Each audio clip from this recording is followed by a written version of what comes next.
I'll call the special meeting for the Planning and Zoning Commission to order.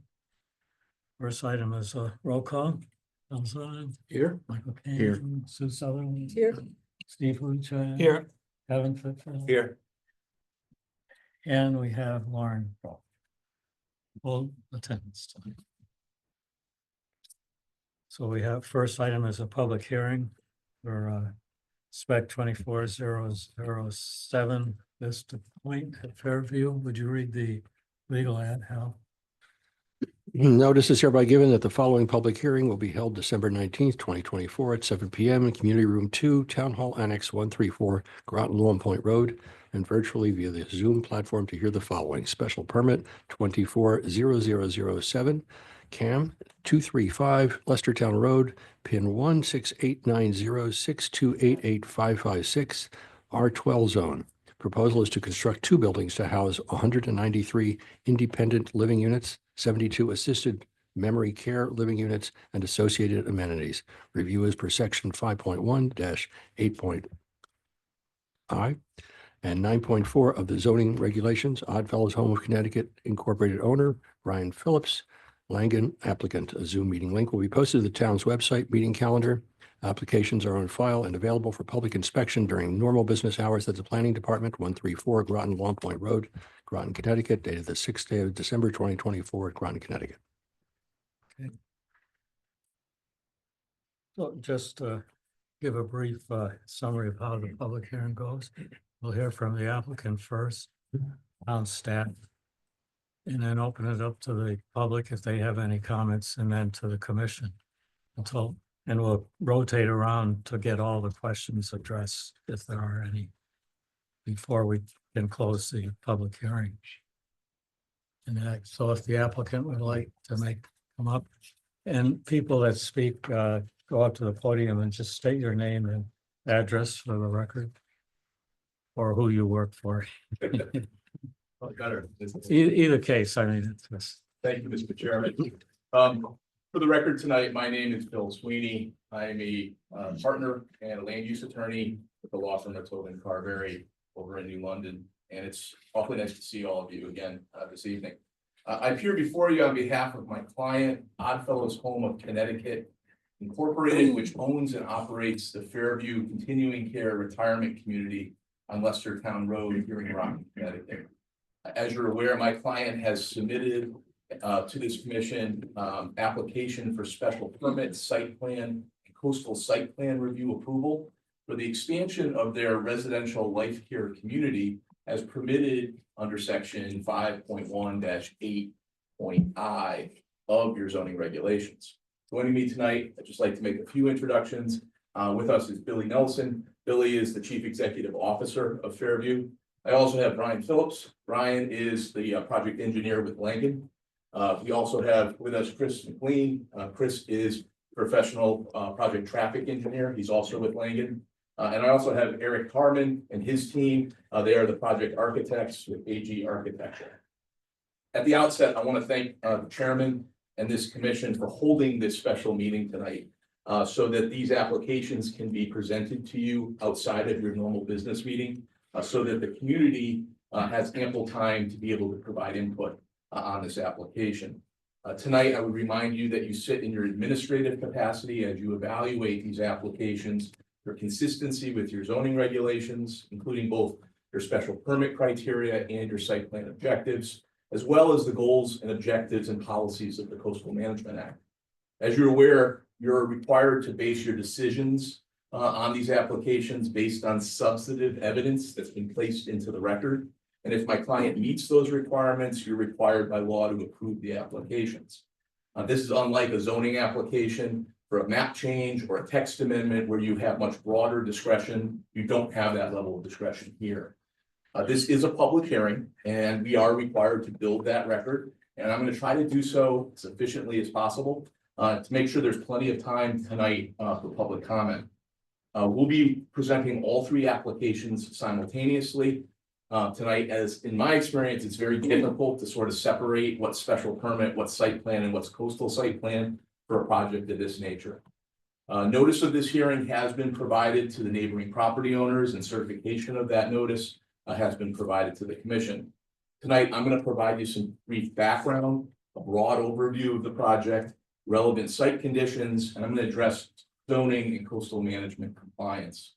Mr. Phillips, he's going to review the site plan itself, all of the related engineering details, including the layout of the expansion and the parking areas, outdoor amenity areas, stormwater management features, utility infrastructure, and landscaping and lighting. Mr. McLean behind me, he'll explain his traffic analysis. He'll discuss the expected traffic generation from the project. He's going to look at the impact to nearby intersections, and he's going to try to address overall safety concerns. Then Mr. Harmon and his team, they'll share the architectural drawings for the expansion. They're going to focus on the exterior design of the buildings and the materials we're using, as well as sharing with you interior floor plan layouts. Our team's going to remain available throughout tonight if you have any questions. I'd ask you to try to hold those questions to the end of the presentation if possible. But we're going to be here all night to help answer those questions. And then at the very end, I'm going to close with some concluding remarks before turning the presentation over to your staff and then ultimately the public. I do want to just note that I was made aware earlier today from Ms. Jones that both DPW and Groton Utilities have requested additional time to review our applications. And so consequently, I did provide earlier today an extension to the commission through your January 28th meeting. So there'd be plenty of time for those two agencies to finish their review and provide you comment. So I would hope at the end of tonight's meeting that you would continue this public hearing and leave it open into the month of January. So just first, a little bit of background. Can you put up the existing condition site plan?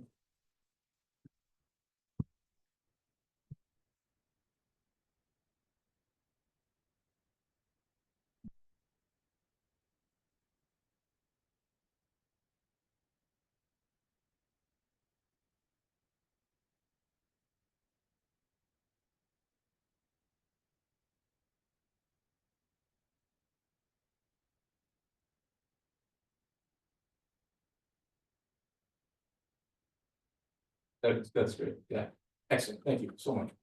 Plan in front of you is actually turned to its side, so north is to the left. Just to get you acquainted, the Thames River is at the bottom, Navy Housing is at the top, and then Lestertown Road is to the right. Oddfellows Home of Connecticut Incorporated was originally incorporated way back in 1892 as a nonprofit corporation providing services to widows, orphans, and seniors. At that time, Connecticut had actually 15,000 people who considered themselves Oddfellows, who practiced the organization's mission and their three principles of friendship, love, and truth by caring for those in need. Now, times have certainly changed in the last 125 years, but those three guiding principles still guide the mission of the organization today, which is primarily focused on providing healthcare and housing to our elderly population. In 1925, the Oddfellows first established Fairview in Groton when it constructed the infirmary building on the eastern banks of the Thames River up above Military Highway to provide healthcare services. Today, if you've been out to the Fairview site, you know that building, that infirmary building, still exists on the Fairview property. Today, it's called Fellowship Manor, and it's been providing housing for seniors since 1987. The Oddfellows opened a modern health center in 1976, which was then expanded in 2007, all with approvals from this commission.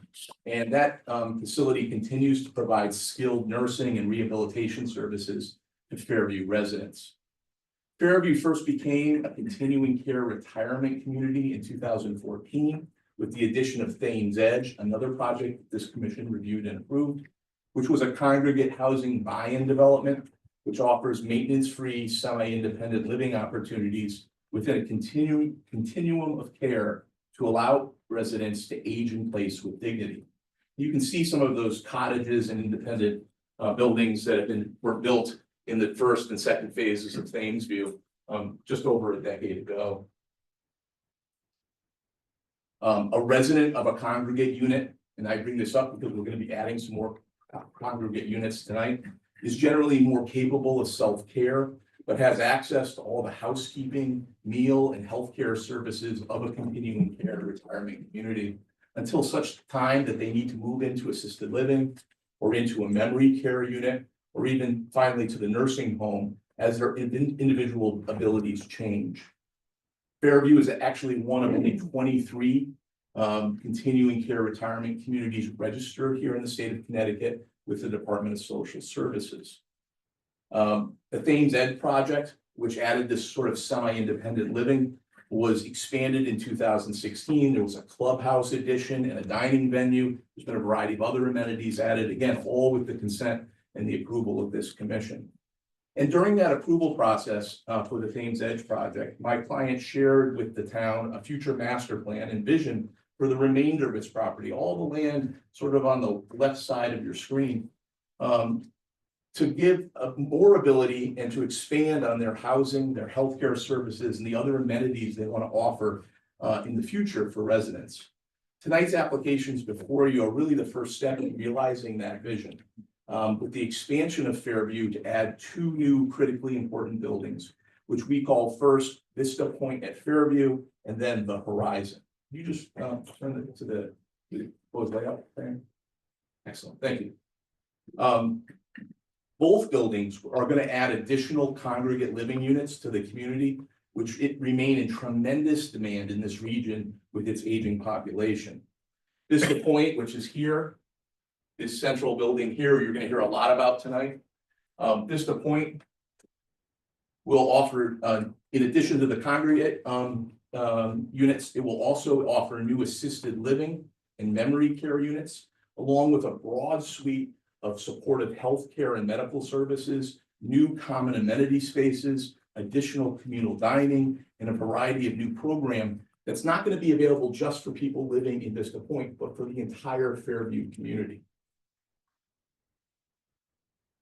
The existing Fairview campus, as you heard earlier, is in the R12 zone. The entire property here is in that zone. And as you know, today we have the nursing and rehabilitation services. We have the senior apartments at Fellowship Manor, and then we have those congregate living units that are part of Thames Edge. This entire property is actually about 70 acres in size. To give you some idea of the scale, it's a very large property. And we have 2 driveway accesses. The primary access is off of Lestertown right here. And then we have a secondary access off of Military Highway, which is through Horizon Drive, we call it, up through Thames Edge, up to the top of the hill. I think what's really important to note, and it's going to become, I think, a part of our sort of our mantra tonight, it's really critical to take note of the topography of this site as well. As the Fairview property slopes downward, first very gently from the Navy housing to the east, and then in much steeper as it transgresses to the west and down to Military Highway and to the railroad and eventually to the Thames River. Effectively, the property is a broad hillside overlooking the Thames River. Our overarching design concept that we're going to share with you tonight is to develop with respect to the existing landform. And that is literally to try to build the new buildings into that hillside to minimize the visual impact of the structures to the surrounding neighborhood. I would also note that as part of an earlier project, there is an existing conservation easement area here on the steepest section of the site. You'll note that, and we'll talk a little bit more about it in Mr. Phillips's presentation, that we are protecting that area. We're honoring the terms of it, and it's not part of this development. There is some minor encroachment into their area that's actually allowed by the original easement that was granted some time ago. The expansion plan before you has the Vista Point building. The Vista Point building is 165,000 square feet. It's going to offer a total of 175 new congregate housing units and 72 so-called healthcare units. Those 72 units are broken down into 44 assisted living and 28 memory care units. And it's also going to have those common amenities and healthcare spaces I mentioned previously. You'll notice that we've been able to locate Vista Point really centrally on the parcel, so that we've been able to leave a forested buffer, a substantial one, to the north into the neighborhood along Virgo Drive to the north of our site. Mr. Phillips is going to get into much more detail with you about the site, the landscaping improvements around this building, the new internal access roads, both parking on surface lots and under the building itself, sidewalks, plantings, lighting, utility and stormwater improvements, all of which we're integrating into the existing campus infrastructure.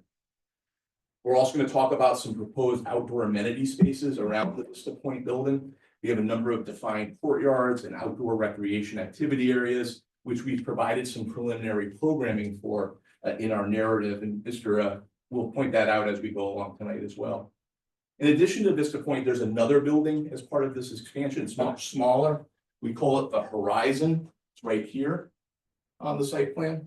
This building is only 12,000 square feet, and it is proposed to include just 18 additional congregate housing units, a little bit different style of unit that we think is needed in the marketplace. And it's actually going to be located within the sort of confines of the existing campus layout, just south of Vista Point.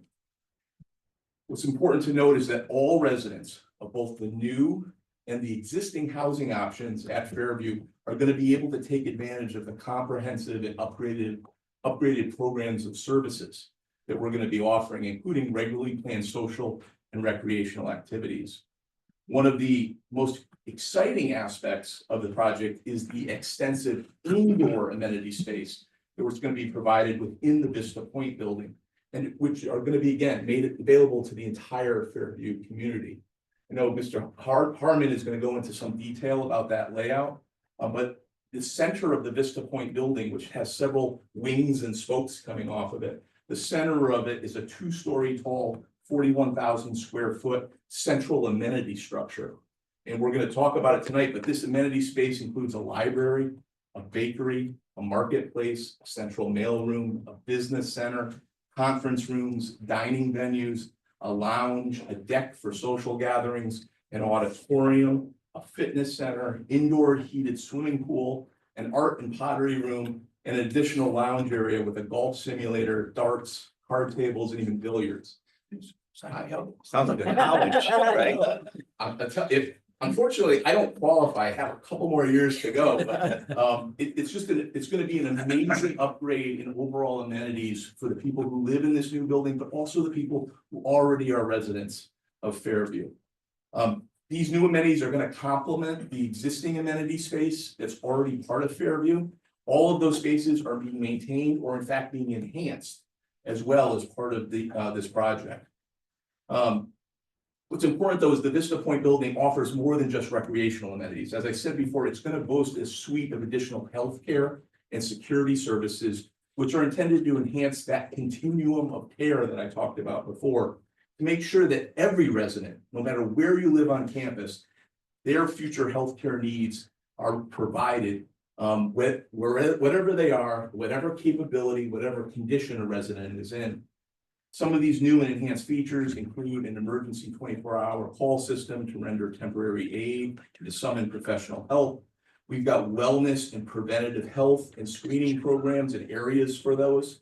We've got exercise programs, transportation to outside medical appointments.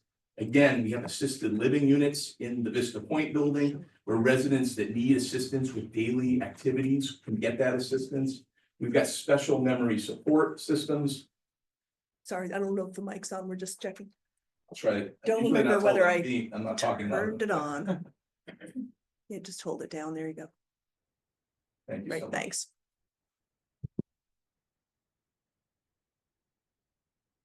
So in addition to the assisted living, we have, if you have dementia or Alzheimer's, or you have another cognitive impairment, we have now memory care units, which are so important today, and it is so much in demand. We still have the skilled nursing and rehabilitation center too, so we have those services on site. And in Vista Point, we'll also now have occupational and speech therapy services as well. So we really have that suite of both recreational and healthcare services to help all of the residents of Fairview in this expansion. Before I turn it over to Mr. Phillips, I just want to talk quickly about regulatory compliance. Under your zoning regulations, the Fairview Continuing Care Retirement Community is considered a residential life care community under section 5.1-8.1. Your zoning regulations specifically define a residential life care community as, and I quote, a service-enriched facility comprised of a building or group of buildings located on one or more contiguous parcels of land containing one or more facilities defined herein as congregate living facilities and assisted living facilities, primarily for the aged, and may or may not include nursing facilities. The facility may also contain meeting rooms, dining rooms, central kitchen, and recreation areas for the use of residents of the facility, offices used for the management and operation of the facility, and services such as, but not limited to, a general store, a beauty shop, and a laundry for the use of the residents. We actually went to Tom Zanarini, your zoning enforcement officer, and by letter dated December 5th of this month, he confirmed that Fairview currently meets this definition, as does the proposed expansion, including Vista Point and the Horizon buildings, and that this use is specially permitted in the R12 zone. Now, residential life care communities are subject to 18 specified conditions in your regulations. And we have provided a narrative that goes through in detail our compliance with all 18. But I just want to quickly say, we've comprehensively addressed those conditions, and our proposed expansion meets or exceeds all of them. Specifically, we exceed minimum lot width. We have more than enough land area to support the number of dwelling units and the density allowed for different housing types. We meet all of our building setback requirements, and we far exceed the maximum lot coverage and minimum floor area of each unit. We fully comply with the required age restrictions for residents.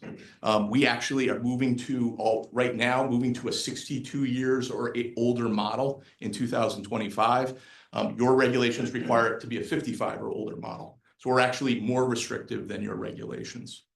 We also have redesigned the buildings. We had some initial designs that we shared with the community earlier this year that got some negative reaction from the neighbors. So we went back to the drawing board, lowered the buildings, built them into the hillside, and brought the project fully into compliance with the height requirements of your regulations. We've taken great pains to meet your building design requirements. Mr. Harmon's going to talk to you about the exterior treatment of the building, which I think are really attractive. They've got a lot of articulation, great materials, long-lasting materials. I think they'll really be architecturally will really add to the site and really add to the whole architectural sort of digest of the community. We have also ensured that all of our units have the required kitchen facilities, and that the expansion as a whole is designed for socialization, which is one of your requirements, to make sure that the people living here have the ability to socialize and interact. We respect all required accessory building setbacks. We are connecting into the existing public water and sewer service already on site. And I should say that we have gotten confirmation that there's capacity for water. There's just a question of how those water lines may loop through the site. That's what Groton Public Utilities Water wants. We also got DPW to say that we have capacity for sewer. They want to run it through their outside consulting engineer to confirm that. That's what we're waiting for from DPW as well. And all new utilities for the project are underground. We've properly designed for waste and recycling. We've provided for identification and wayfinding signage. We've submitted the required management plan for the facility and all the services, and we've fully parked the expansion to meet your parking requirements. I would submit to you tonight that the plan we're going to share with you is in full compliance with your zoning regulations. Finally tonight, and then I'll stop talking, it is important to note that we are in the coastal management area. While this is obviously not coastal waterfront property, and in fact only a portion of the site is in the coastal management area, we are required to get that additional ancillary review. This land mass that we have is considered coastal shorelands, and so you are required to look at the project and its conformity with the goals and policies of the Coastal Management Act. We've submitted a coastal site plan narrative. Obviously, this project does not have any direct impact to coastal resources and certainly not any water-dependent uses. And most of the coastal policies are generally inapplicable to sort of an upland property. But we do have an obligation, particularly in terms of erosion control and stormwater management, to make sure that we follow to the T all state E&S and stormwater management guidelines. Mr. Phillips will talk about that as well. So without further ado, I'd like to turn the presentation over to Mr. Phillips right now to walk you through our site plan in greater detail. That'll be followed by Mr. McLean to talk about traffic, and then finally, Mr. Harmon and his team for architecture, and then I'll come back for some concluding remarks. Thank you for your time tonight. Thank you. Again, my name is Brian Phillips. I'm a senior project manager, professional engineer with Langen Engineering in New Haven. I think Attorney Sweeney's done a great job setting the table here. Just to reiterate some of the site features and where we sit, all of these views that you'll see in my plans have been rotated where north is to the left. So the residential Bailey Hill neighborhood is to the left, Navy housing. On the top of the page to the east, Lestertown Road, and those residential properties to the south are to the right, and then Military Highway and the river to the west. The existing site has a conservation easement in this lower western area, which we are respecting and staying out of with just some minor encroachments. And another thing to note is the topography of the site. There's approximately 60 feet of grade change from the eastern property line up at Navy Housing down to the start of the conservation easement, which essentially bisects the property in the middle. So just something to think about. We do also have 3 distinct pockets of wetlands on the lower. There are pockets of wetlands. We are approximately 350 feet. Our development is approximately 350 feet away from those wetlands.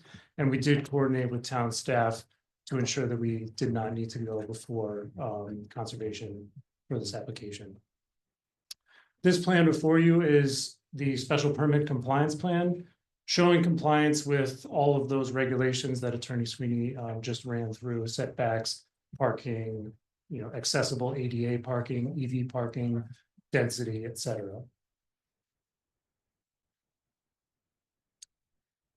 This is just another overall view of just the site plan. Again, we have the main Vista Point building development in the center and the horizon on the right-hand side. We are showing essentially the shaded driveways are new, a full new vehicular loop around the Vista Point development, a slight realignment of the existing horizon drive, which we'll see on the next page here. But we are showing connections to those existing site driveways and full access around the building with parking interspersed throughout. As I go through my plan sheets, we've bisected them. This is the southern view. There will be 2 views, southern and northern. So here, just a few things to know. We're showing parking at the main entrance in this location, what's called the Commons, with ADA parking. In the rear, we also have another main parking lot and site sidewalks throughout the property, with the exception of a few of the sidewalks which traverse along existing steep roads. All of the sidewalks within our development are ADA accessible from a grade and width standpoint. I will highlight here, we have some amenity spaces on the site plan. The first, which in the narrative we're calling as amenity space number 1. This will house larger gatherings and events, picnics, barbecues, shade structure, and outdoor seating. Again, all of these amenity spaces, maybe with the exception of this one in the rear, have full, beautiful views of the river. So we're trying to take advantage of that unique characteristic of the site. This amenity space in the rear here will be hard and soft court activities such as bocce, putting green. And I will note in the rear, we have the loading area. We have a generator and dumpster enclosure. The generator will have its own built-in enclosure with sound attenuation. And as I move to the northern end of the development, we have amenity space number 3, again, outdoor seating, dining, fire pits, taking advantage of that view down to the river. There's a small dog run here, fenced in, And then amenity space number 4, which is a half basketball court, tennis, and a playscape for those residents, children who are visiting.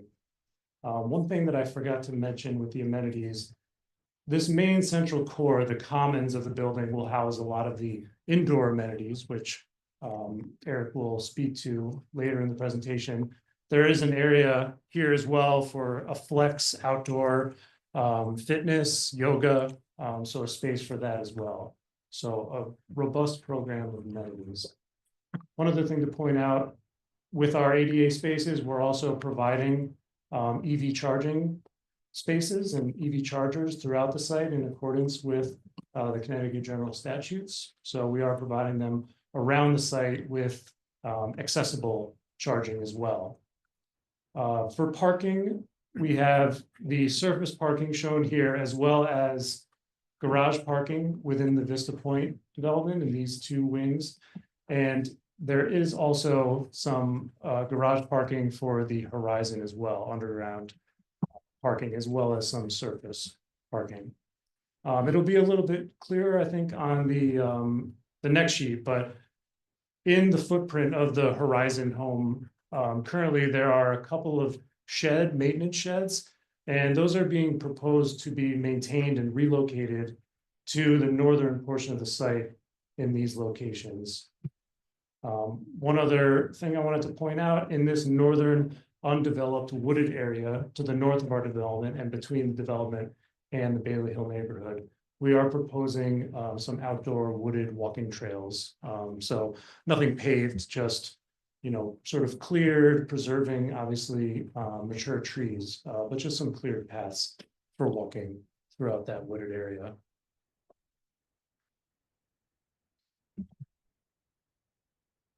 I'll shift now to our grading and drainage plan. You know, again, with the topography of the site, these are very busy plans. So I won't get into too much detail trying to point out stuff because I know there's a lot going on. But you'll see here with the contour lines that we're working with a lot of grade change. So the building was designed to, you know, try to set it and take advantage of the slope, as well as provide an ADA accessible site pathways. One thing about the stormwater design here, we are going from a wooded area in the existing condition to, you know, while there are lots of lawn and landscaped areas, there will be a lot of introduction of impervious surfaces, such as the building roof, the pavement surfaces. And what we've designed to attenuate peak stormwater flows is we're using a traditional pipe and catch basin network. All of the flow from the buildings and the surface water will be collected in either catch basins or yard drains and directed to multiple underground detention systems, temporary stormwater detention systems. I think we have some which are sort of concrete box type structures to temporarily detain the water and control the flow. As well as on the next page, there is one proposed above ground, you know, traditional stormwater basin or pond. As far as the stormwater design, we are maintaining the existing watershed to the maximum extent practicable. And we look at that as each watershed which goes to each specific neighbor, as well as the watershed which goes into the conservation easement. So looking at all of those watersheds separately, we are attenuating peak flows up to and including the 100-year storm. Additionally, per the new requirements of the 2024 Connecticut Water Quality Manual, we are further reducing the lower storm event, the 2-year storm, for each watershed within the development by 50%. So there's a 50% reduction of stormwater peak flow for the 2-year event. And again, an attenuation for all storms up to and including the 100-year. The grade change, I'll just mention again, up at the eastern end of the site, the Navy housing, we're at approximately elevation 185. And that goes down to, at the conservation easement, approximately elevation 125. So about 60 feet of grade change across the site. And as Attorney Sweeney mentioned, we do have this conservation easement. In the language of the easement, there are provisions for grading and stormwater associated with the construction of an access road. So we have worked with the town to confirm that our plan is in compliance with that easement language. So we are proposing a slope within that easement, and then some stormwater structures as well. In terms of stormwater quality improvements, all of our stormwater will run through a so-called treatment train where the catch basins are going to be installed with deep sumps to trap sediment and floatables. From there, the stormwater travels to a water quality unit, a hydrodynamic induces a swirl within the manhole to further trap sediment. The underground infiltration systems where water will temporarily be held back, allowed time to settle, and improve the stormwater quality prior to discharging to the conservation easement.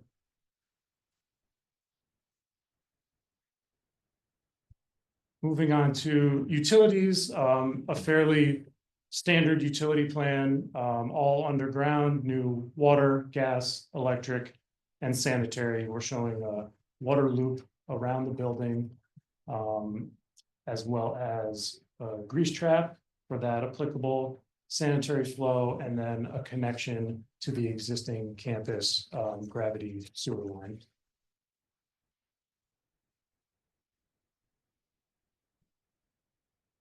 Here we're showing the erosion control plans during construction, how we're going to protect those downstream areas during construction from sediment.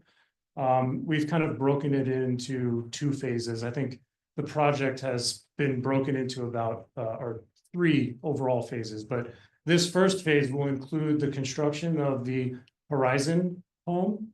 So all of the site work and the building associated with that, as well as the beginning of the site earthwork for the main Vista Point site. So these existing shed structures will be relocated to the northern end where they will live. And during this time, clearing mass earthwork, there's quite a bit of cuts and fills on the site. So we are proposing sediment traps at the downstream end of the property to collect that stormwater during construction, as well as a double barrier of silt fence and hay bales upstream of the conservation easement. Just a little more detail onto that.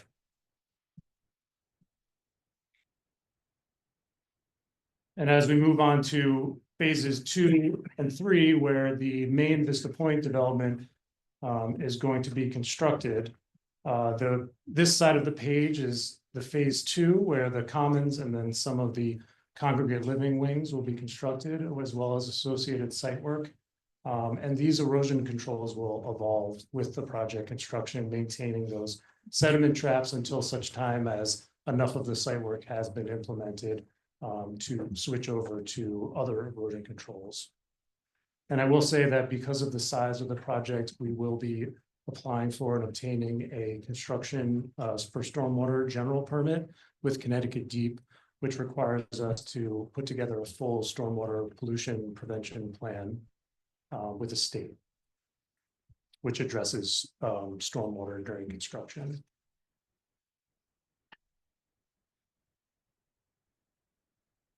Moving on to the planting plan.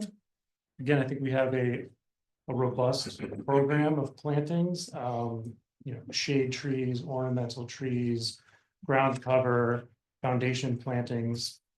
We are complying with the shade tree requirements, the parking lot island tree requirements, as well as showing compliance with the required buffer along our property line. For the majority of the site, we will be maintaining the existing vegetated buffer, maintaining that existing vegetation to the maximum extent possible. There is an area of disturbance where we have some retaining walls along the eastern portion of the property, where adjacent to Navy housing, where we will be implementing new evergreens to provide that buffer in accordance with the regulations. And again, foundation plantings along the building, many lawn areas around the building, as well as meadow mixes along the perimeter, anywhere where we have steeper slopes, lower maintenance meadow mix. And I touched upon the amenity spaces a little bit earlier, but they will be done in conjunction with the site plantings. The final set of plans I have here is the lighting plan. And we have maintained the existing campus standard fixture. At the end, I think there's a detail that shows what it looks like, but we will be carrying over that standard fixture onto our proposed site using an LED fixture. It is dark sky compliant. And we are showing those, I think they're 12-foot height poles in the majority of these locations with a few smaller light bollards outside of some egress doors. And then I think the final sheet here shows the cut sheets for those fixtures. Just to close it up, I will go back briefly to the discussion about the CAM zone. Again, as Attorney Sweeney mentioned, we have shorelands and some freshwater wetlands. We are quite a bit away from the river. So in accordance with that, all of those stormwater quality improvement features that I've discussed, as well as the erosion control, will help to mitigate any downstream effects towards the shoreline in accordance with the CAM zone requirements. Thank you very much.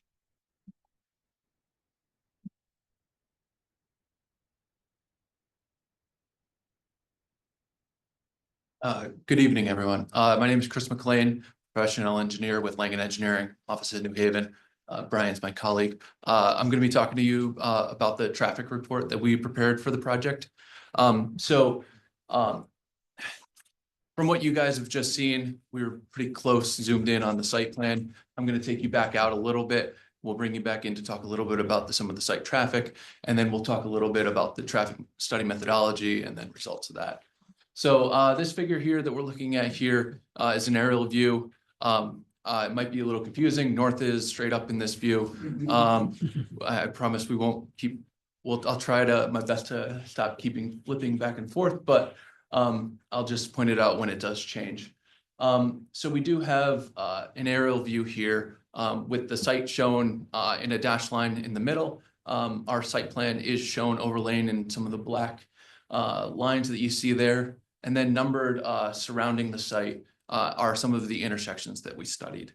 And so we studied 5 key intersections around the site.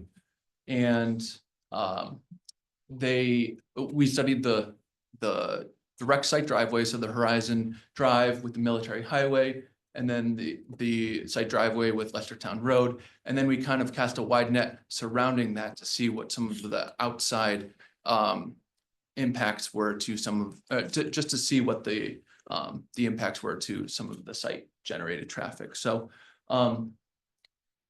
here we'll flip closely one more time, I promise, for the site. North here is to the left.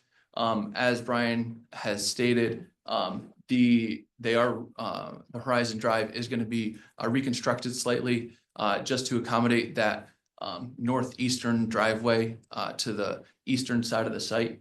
The other driveway is going to connect to the Horizon Drive on the western side of the new building, and it's going to be a stop sign in order to accommodate that traffic.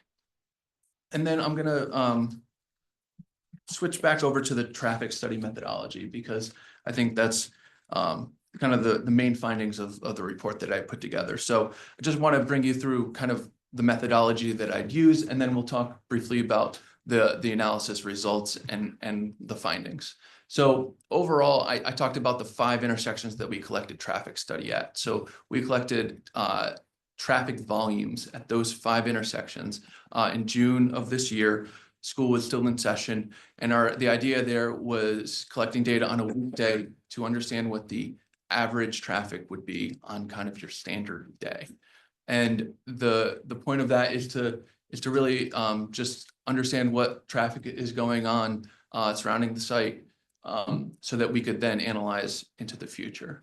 So analyzing into the future, we really had to understand, when this facility is going to be opened, what's the traffic going to look like in that at that point in time. So there's two things there.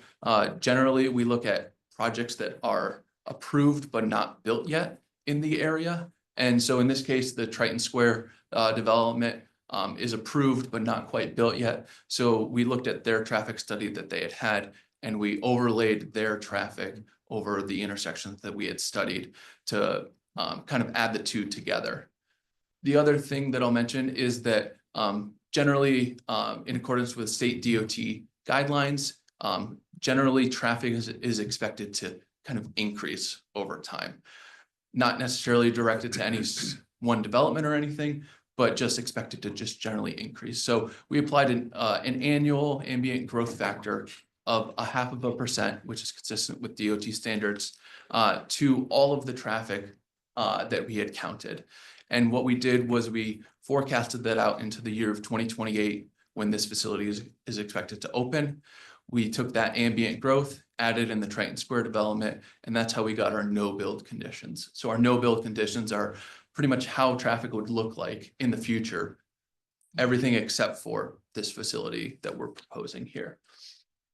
And then in order to get an idea of what the traffic would look like for this specific facility, we had to look to the ITE trip generation manual. So the ITE is the Institute of Traffic Engineers, and they put together a traffic manual once every few years, and it provides a way for traffic engineers such as myself to forecast out traffic for specific developments based on other similar facilities throughout the United States. They do some statistical analysis, they look at specific building types, and then it allows traffic engineers such as myself to look at the traffic associated with a future development that everyone can kind of stand behind and say, that is good enough for us to be able to make engineering decisions off of. And that's typical industry standards in that approach. And so when we have an idea of what the traffic would look like without the facility, and we have the traffic that we estimate for our facility, we overlay the two, and then we get a grand total of what the build conditions would be. And so we look at all three of those scenarios, the existing conditions, the no build conditions, and then the build conditions, and we kind of analyze each one of those three separately, and then look at the results to see what the delta is between them.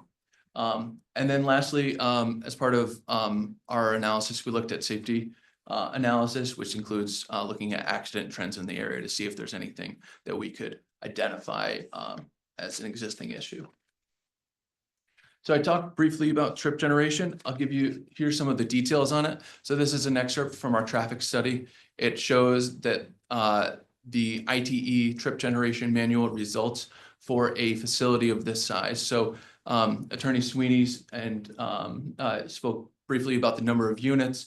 So we and about the type of care that is being provided here. So there is a continuum of care where there is people that do need care, every day, and then there's people that live sort of independently. And so how that relates to traffic is some people do have vehicles or can have vehicles, and some people rarely leave their room. So how that relates to traffic is, you may have, medical professionals that drive there every day, kind of for every room, but residents themselves may not be driving themselves. They may have visitors. But so overall, this land use is actually a relatively low trip generator when compared to other types of facilities or other land uses. So we really looked at the morning peak hour and the evening peak hour on your standard weekday. And so for this particular site, we're forecasting the new development to add 28 new cars to the road. 17 of them are coming into the facility and 11 of them are leaving the facility. in the afternoon peak hour, we're estimating a little less than 50, so 48 cars. 22 of them are coming into the site and 26 are leaving. And so this is all based on the results from the trip generation manual. And so then we had to kind of, so that's the trips that are coming from, sourced from the site, right? But then they get spread out through the roadway infrastructure that's out there today. So we have the two driveways, one on Military Highway and one on Lestertown Road.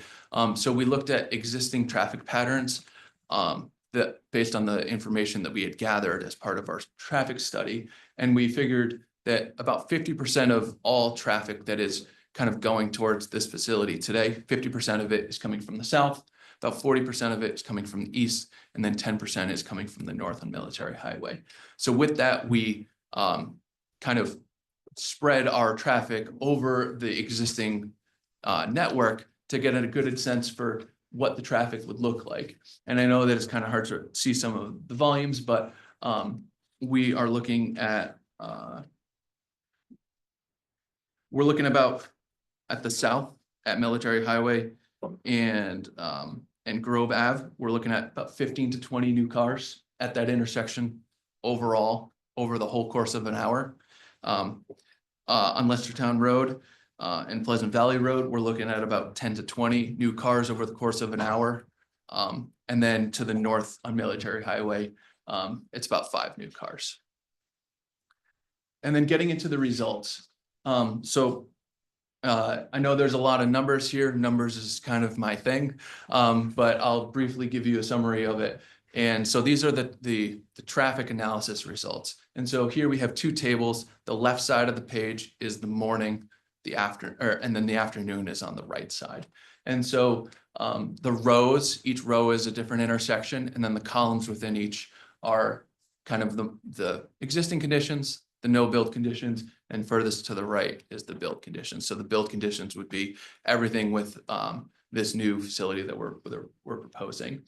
And so the thing to know is that traffic engineers, we look at traffic models, but we have to equate them to something, right? So typically we look at things called levels of service, and levels of service are generally for intersections. They're graded on a scale of A to F, A being the best, it works great.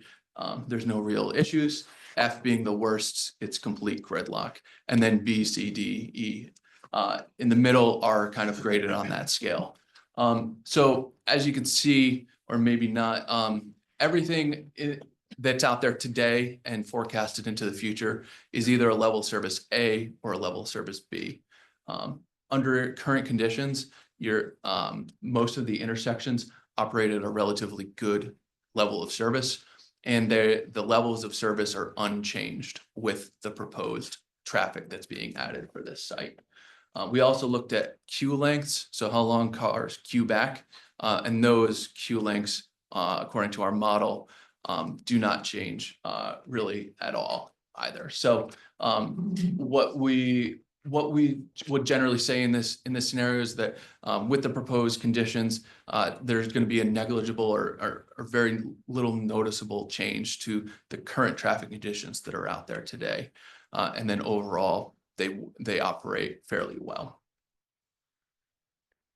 And then lastly, I'll just touch on our safety analysis. So we looked at accident history or accident trends in the area.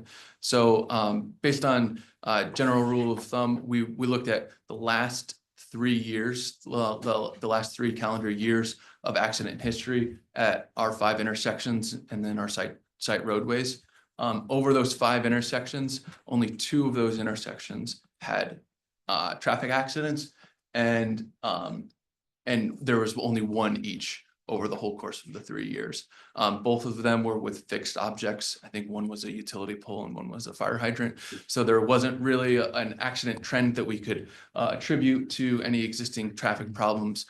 So we typically find that, with no quantifiable impact to levels of service and no accident trends in the area, that this project will have a negligible impact to the traffic on the town roads.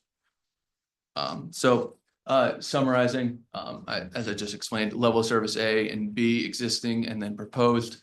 There's no safety impacts that we have found. And with that, I will turn it over to our architect for discussion on that. Thank you. Brian will get the PDF loaded up. While he's doing that, I'll introduce myself.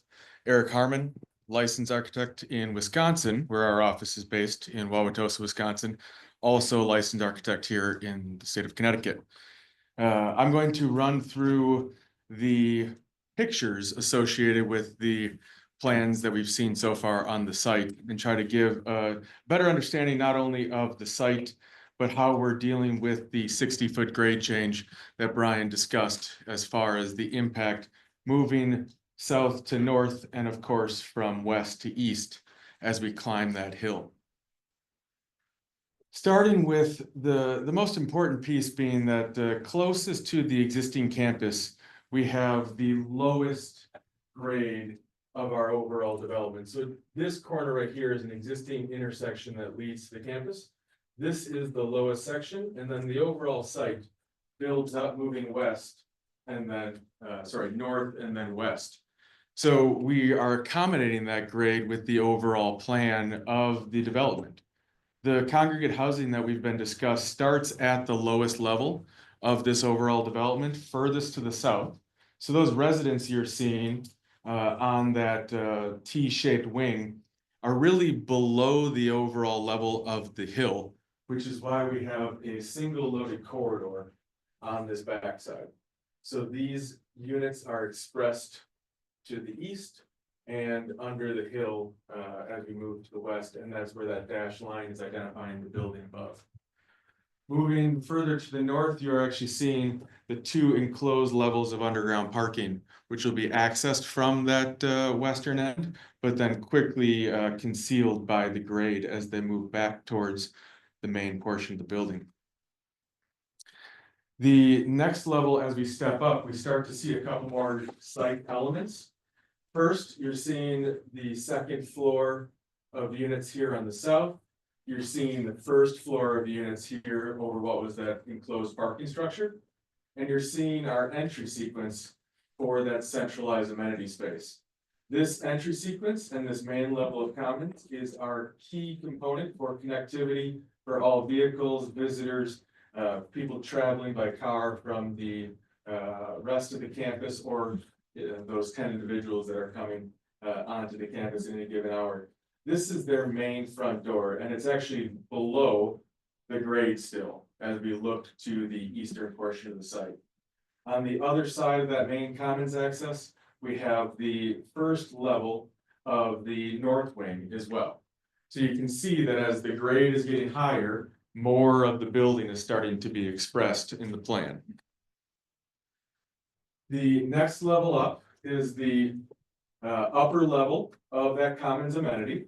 We'll get into the amenities that were within there, but this has the most connection throughout the entire campus. So we can get the entirety of the south wing of congregate living, the entirety of the north wing of congregate living, and through the vertical circulation, we're able to connect the food service and service areas to our eventual first floor of the memory care and assisted living structure, which we are going to climb up to now. As we get up to this level, we have the top floor of the southernmost wing has dropped away. The top floor of the other south wing remains, but you can see it's surrounded by a roof around it. And then the commons has dropped away. This is the roof. We have a small little rooftop amenity here where we're directly off the elevator, and this is where we're picturing some of those amenities like the golf simulator, the club room gathering space. So we can get really just incredible views out to the river from that location. And then we have our second floor of this congregate living wing. And now you're seeing the first level of the memory sport and assisted living building. This will be accommodating a secondary entry so that individuals who are driving to the campus from the main site or even visitors can get direct access to the administrative use and the PT and OT that's being provided within that first floor assisted living wing. Stepping up above that, we have the final level of the congregate living. This again is freestanding wing. It is the 3-story structure furthest to the north, elevator and stair access, and then the second level of the assisted living wing. Because remember, the grade is lower here, ramping up, and the grade is getting us up to this level of the AL here. So we're really expressing a 3-story building at the corner, and then we have the assisted living for the second floor. The last overall floor plan is that top floor of assisted living. So the assisted living wing itself has a 3-story structure, as do each of the structures, kind of working our way back down the site. The top floor of assisted living is now the first floor where those occupants in that social space has their view of the river and that frontage. So what we're really trying to do is create a distinct location and access point at all levels of care where residents can gather and socialize and capture some of those incredible views of the riverfront. Overall, the plan is done so that the individual structures are working along with the stepping of the grade, and then their roofs are sitting over the top of the 3rd floor and into a gambrel style roof. And what that is allowing us to do is be architecturally appropriate to the area, and I'll get into that when we get into the elevations, but also start to conceal the rooftop equipment that's within the overall building. And because this is a residential community, the congregate living is being controlled in a system not unlike what you might have in your own home. Each unit will have a furnace enclosed within their unit within a furnace closet, typically close to the corridor, so it's easy to be maintained. And then the condensing unit, like a lot of you might have for your air conditioning unit directly outside of your home, might be in the backyard or a side yard. That condensing unit, instead of being spattered around the overall building, is actually placed up in that rooftop area. So when we have that gambrel roof coming up over that enclosed parapet section, we are able to fully conceal any condensing unit for the HVAC system. That's great from a residential standpoint, but because this is a commercial building, we are required to provide fresh air to each of the units as well. And that fresh air is provided via a DOAS system, which is some of the larger rectangles that you're seeing in each one of these wings. That larger rectangle could be 6 to 7 feet tall, and it'll sit on a 1 to 2 foot block. So our overall gambrel form is tall enough to completely conceal that rooftop equipment from any visibility from the residents to the east or any residents looking across at other wings of the building. So it's a really nice way to get all the equipment up on the roof, out of the way, and out of eyesight. Touching on some of the components of the building, now that we've walked through and kind of built it up the hill, the independent living is a mixture of R occupancy and S occupancy for the enclosed parking. The commons will be an A occupancy, and then the assisted living and memory care will be an I occupancy. The typical structure is going to be a base level of concrete for any time that there's parking or the first floor of commons. Above that, we will have primarily wood frame structure for the congregate living and commons area. And then when we get into the assisted living, above that level of concrete, we will have metal stud construction. So it'll be a non-combustible structure. The entire assembly of buildings will be divided into separate buildings from a life safety standpoint. So we will have firewalls and separation. Each building will be individually accessed via an elevator, which will be centrally located for each resident of every wing. And I mention that because from a life safety standpoint, all of the residents of this community will be at some level of care needed. And it's definitely of concern to the entire group and the design team to maintain the life safety of those residents. So each of those elevators will be controlled by a generator, which will be natural gas fed. So that in the case of emergency, all of the elevator circulation will still be remaining. And will provide access to the common area in the center of this building where all electrical needs will be maintained. So the generators are serving all requirements for the AL component, all requirements for the commons component, and then the elevators within the independent living structures or the congregate living structures. To get into the overall aesthetics of the plan, as we mentioned, we have a gambrel style roof to the overall structure. So when we first came in and looked at the architecture, we determined that we really wanted to go with the shingle style architecture. The language is incredibly appropriate for the sound and this area. As we first toured the communities, it jumped out at us as a representative architecture of the region. And what we're able to do is have 2 levels of a nice base going across the elevation where we have stone, fiber cement siding, and fiber cement panel. And then get into the 3rd floor, where we're able to capture the majority of the 3rd floor within the overall gambrel structure before leading to the peak at the top of that form. That peak up in this area is tall enough to screen the mechanical equipment, as I mentioned. And then the overall roof height is measured from a median level from the base of the roof to the top point. So it's really set right at that gambrel edge above the window form as that median height. And we'll get into the overall measurements later on in the presentation. But overall, each building that we've walked through is below the 40-foot height maximum. The independent living or the congregate design works across the wings where that 3-story structure kind of runs around, and it's a little bit tough to read here because the tags are small, but we can work all the way around the elevation, showing a very attractive use of materials.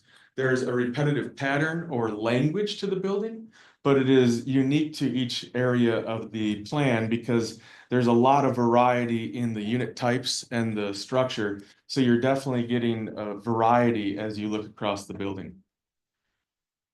Stepping to the end condition, we've got really nice opportunities for views and outdoor experience for the residents, but we're also using them to be an architectural statement, more so from a wayfinding standpoint and understanding where you are at the building. So it's a little bit tough to read here in the corner, but as you get that corner balcony, you can get a really nice wraparound balcony form, which would happen flanking each side of the commons and then as part of the commons language as well. Working our way around. This elevation is a key one to share because it ties into some of what we were showing in the plans, where we were speaking to the language of the building being set into the hillside. What we have is a corner now where we've turned the corner and we're climbing back up the hill, and then we've got the 2-story structure, and then the last portion of the congregate living actually expresses itself as a 1-story structure when we're at the south eastern end of this overall development. So we're really taking full advantage of that 60-foot grade change. The structure again continues the same language as we work our way around before getting to the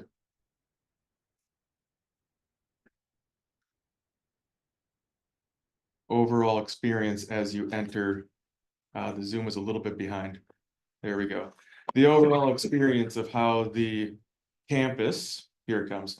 So how this all comes together in more of a unified form, where we've got this really attractive entry sequence, bringing your front to porch approach the portico share of this commons area, and then flanking that commons amenity with the shingle style architecture and the gambrel roof form. Overall, it's a consistent architecture with the region and really works well to solidify this entry sequence. Getting a little bit closer to that front common area, you will notice the two-story commons configuration, where we have that lower level entry drive. You've got the ability from an emergency vehicle standpoint to go under that portico share. It's been designed with a minimum height of 14-foot clear. So an emergency vehicle can come in right here and service the front door. But if in the instance there are a couple of vehicles under that portico share, we do have the pass lane to go in front of that to ensure that we can always get the vehicles up closest to the door as possible. The two-level common allows us to have that lower level or that first floor really have some beautiful amenity space, some outdoor seating space, but then it also allows us to articulate this porch and wrap around patio on this front commons, tying in excellent to the shingle style architecture, but also from an amenity for the residents. Directly behind this is the commons areas and the different dining venues. So as they dine and entertain with friends, they can do so both inside and out with a mixture of covered and uncovered areas. Because one of the things that we see as we do this design kind of universally in the senior living community is that seniors love the idea of being able to go outside and enjoy the fresh air, but are often intimidated by the need to sit out in uncovered, unprotected areas. So by providing that covered space directly on that outdoor, it brings them out, allows them to enjoy it. And once they've kind of broken that line of going from the inside to the outside, they then feel a little bit more comfortable to expand further use of those porch and patio areas. So there's a lot of those amenity spaces on the site that Brian elaborated on with the courtyards and the different pathways. But this is one that's directly adjacent to their interior socialization space and will probably be utilized more than any. Speaking of the commons, the first floor entry brings you past a very discreet entry concierge with a small workroom, the bistro, bakery area, library lounge, a lot of really nice casual gathering spaces. Historically, we want to put program and activity closest to the door. It is where residents like to hang out. They like to see who's coming and going, when the mail is coming and who's visiting who. So also bringing different amenities that draw people in, give them a purpose or a reason to be down in that area. Bistros, food, the liveliness at the front door is a really fantastic opportunity. We have a central stair that would then be that vertical connection to bring you up to the second floor commons. Of course, we also have the two elevators flanking each side of it. When you're up on that second floor commons, a little bit more amenity space. We have the riverside dining venue, game room, the covered and uncovered veranda space. We have the centralized dining and private dining locations. We have a beautiful state-of-the-art kitchen that'll feed not only the dining space here, but also the assisted living and memory care. But then we also have a couple of other key components.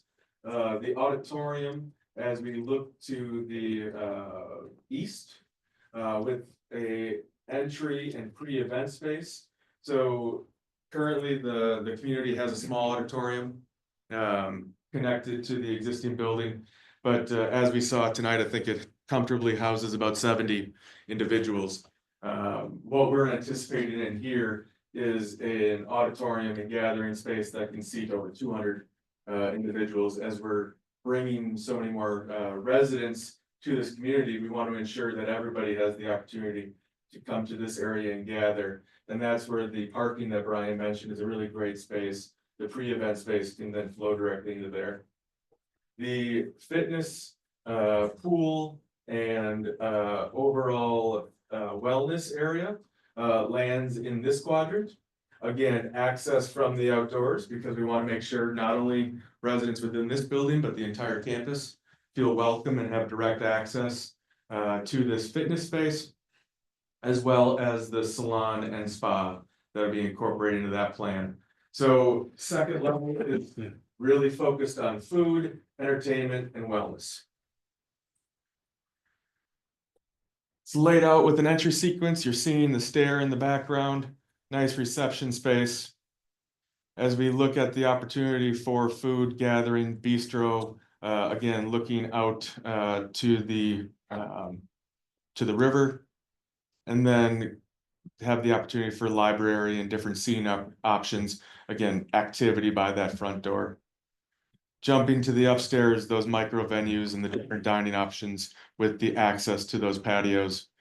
Really just a couple of examples of the different types of socialization and activity that we're gonna have in this common space.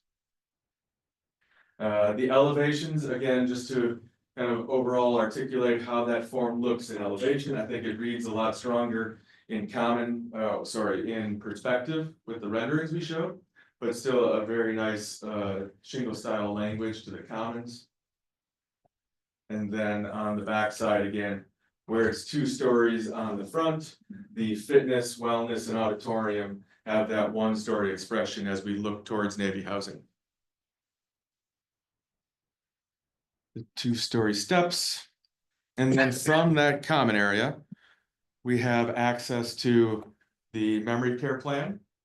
Here's that elevator that I touched on before with the clinic, PTOT, and that access. Memory care has the opportunity for an enclosed patio. This is the one location that really is identified and secure on the overall campus. As we talked about, this is a community that all members of Fairview will be able to use. When we get to the memory care footprint, it's best to ensure that these residents have a controlled area where they can be secured and cared for. So we have their resident rooms kind of working around the outside activity space, and then a common courtyard that will be specific to their enjoyment. Again, a mixture of covered and uncovered outdoor space to bring residents outside.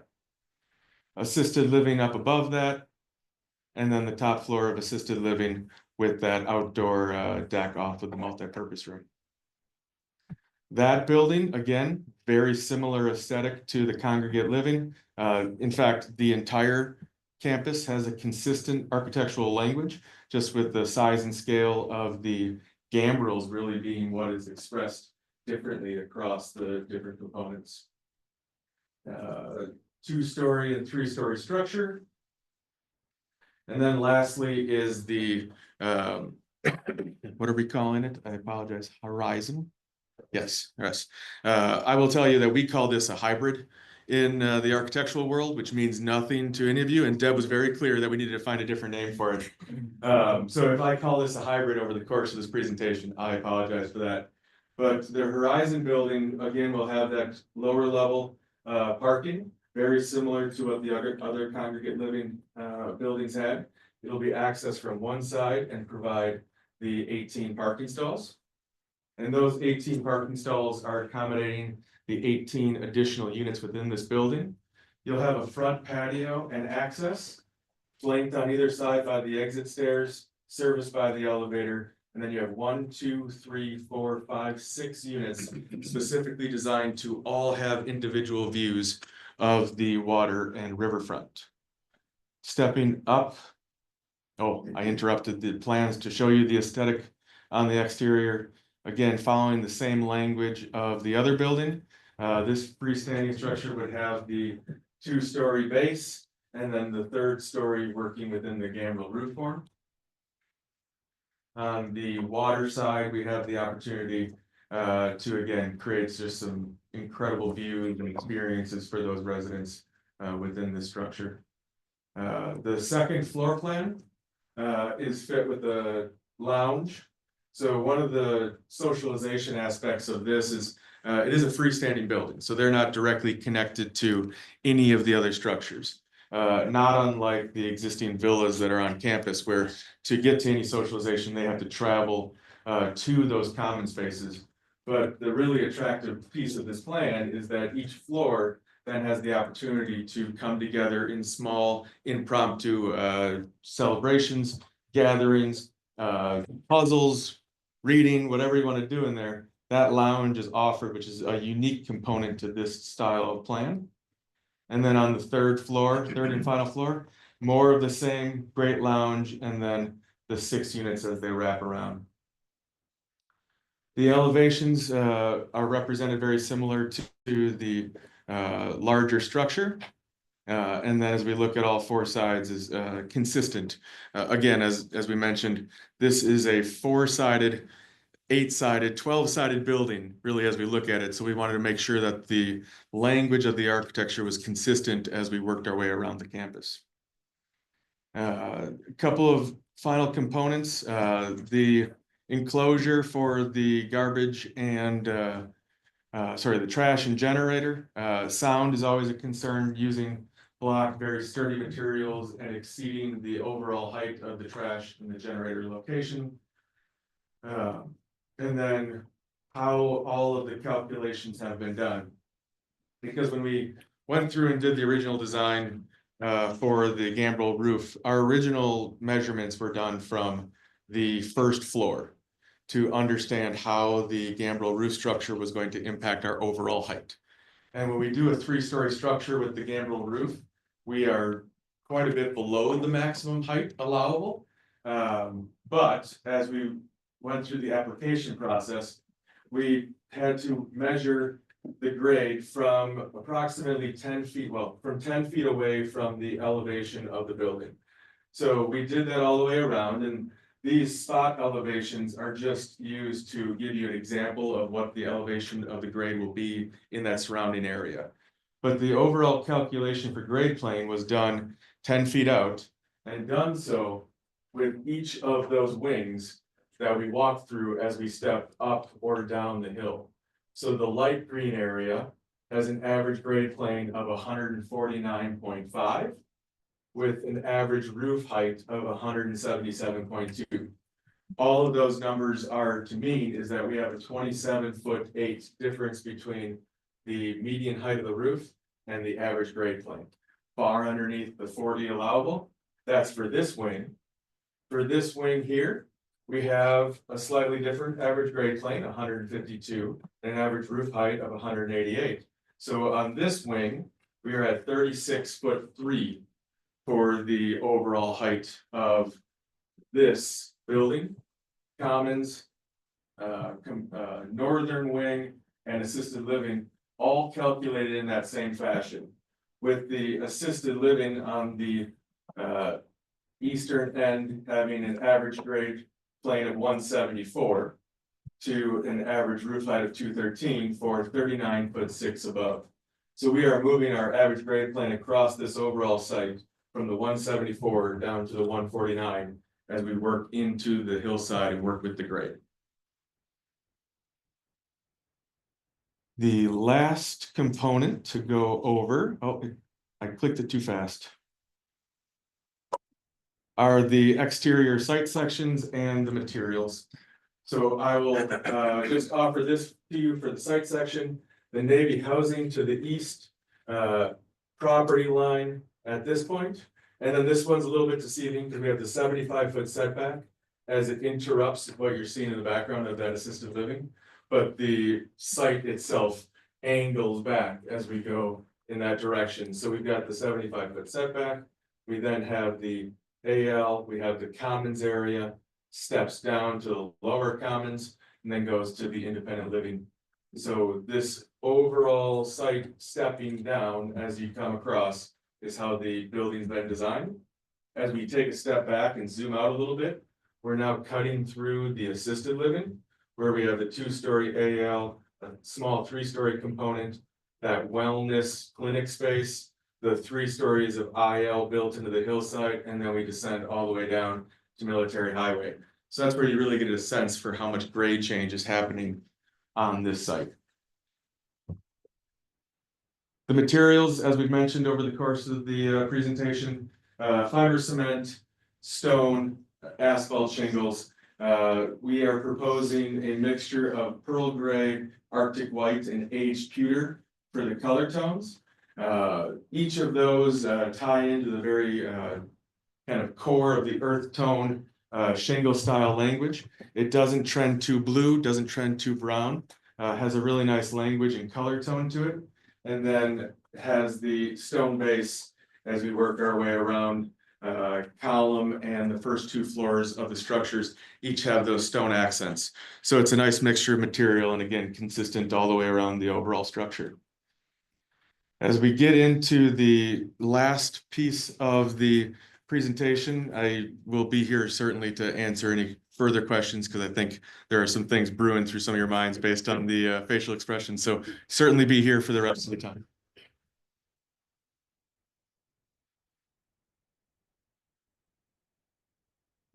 I want to thank the commission and staff for their time and attention tonight. Again, I remind you that you sit in your administrative capacity evaluating all 3 applications, and you'll need to do so based on substantive evidence that's been put in the record. And that includes all the submitted materials that we've put in, but also the testimony that you've heard here tonight. I'd also remind you, particularly on matters that require expert testimony like traffic, that our state law requires you to give, quote, due weight to the expert opinions that are voiced here tonight. I think we've clearly demonstrated our compliance with your residential life care community conditions. We've also demonstrated compliance with the state coastal management policies and objectives. As I said before, we're still waiting for a final sign off from DPW and from Groton Utilities Water Division. So I'm going to, in the interest of time, refrain from going through our compliance with your site plan objectives and special permit criteria. I'm going to hold off until another meeting to do that. But I do want to turn it over to the public at this point, or to your staff and then the public. I'm sure you're going to hear some concerns from some of our neighbors tonight, and that's okay. That's what the process is about. But I hope this commission will acknowledge that Fairview has been a very important part of the Groton community for over a century. And tonight we're hoping that you'll join us and join Oddfellows in their mission to support this plan to provide much needed housing options to our elderly citizens who very much desire and quite frankly need exactly this type of a community where they can age in place in dignity. So with that, I want to thank you again for your time and attention, and I reserve the right of rebuttal. Thank you, Mr. Chairman. Turn it over to staff for the report. Hope it won't be till midnight. Oh, I'm gonna go over everything all over again, yes. So as was noted earlier, you have essentially 2 applications in front of you. You have a special permit application and a site plan application. Each one of those has an associated coastal site plan with it. So technically you've got 4 applications here. This public hearing is held for the special permit application that's required by your regulations. The mailings were sent out at the appropriate time and they are in order. All the folks who needed to be notified by mail have been done so by the applicant. This is an R12 zone. That's a residential zone, but residential life care communities are allowed there by special permit, provided they meet certain conditions. So what you've heard tonight for the last hour and a half is how they have met those conditions. They've provided a socialization program. They've met conditions regarding height, density, setbacks, signage, parking, paths, wayfinding, and I'll note that it's wayfinding on the outside as well as on the inside. This is a pretty big building. One thing they did not mention is they did do an archaeological survey of the property that was included in your packet. The archaeologist is recommending a further review of, I think, some 26 acres of undisturbed area, and that will take place before any construction starts to see what types of cultural resources are here on the property. One condition of the special permit that they need to meet is that we need to be assured that there's adequate sewer capacity and adequate water. And so, as Attorney Sweeney noted, we don't have that in writing yet. And so because of that, you definitely want to continue this public hearing. He's given us extensions for all of the applications to make it to the second meeting in January. Provided we have all the information here, we'll try to do it at the first one, at the 14th, as opposed to the 28th. I do expect some revisions to the site plan. We've gone over them a couple of times. We have a lot of input and we've done some back and forth, but there's still some outstanding items. So I'm not going to go into those right now because we're not going to get to discussion of the site plan because the special permit won't be decided on. I think that's pretty much all I have for now, and I can answer questions as we go All forward. right. So I'll turn it over to public if they have any comments. You want to stand up to the podium, state your name and address. Hi, my name is Robert Shepherd. I live on 61 Lewis Street. That's on Bailey Hill. So when the site plan was first shown, my property is directly to the north. So if you go up Lewis Street, I intersect with Virgo Drive. There is a dead end right there that dead ends right into the property.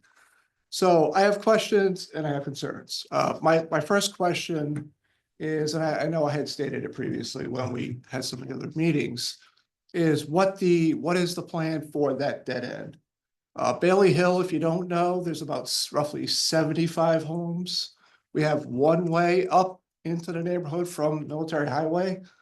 So quite a bit of traffic up and down, no sidewalks, a lot of kids walking, things like that.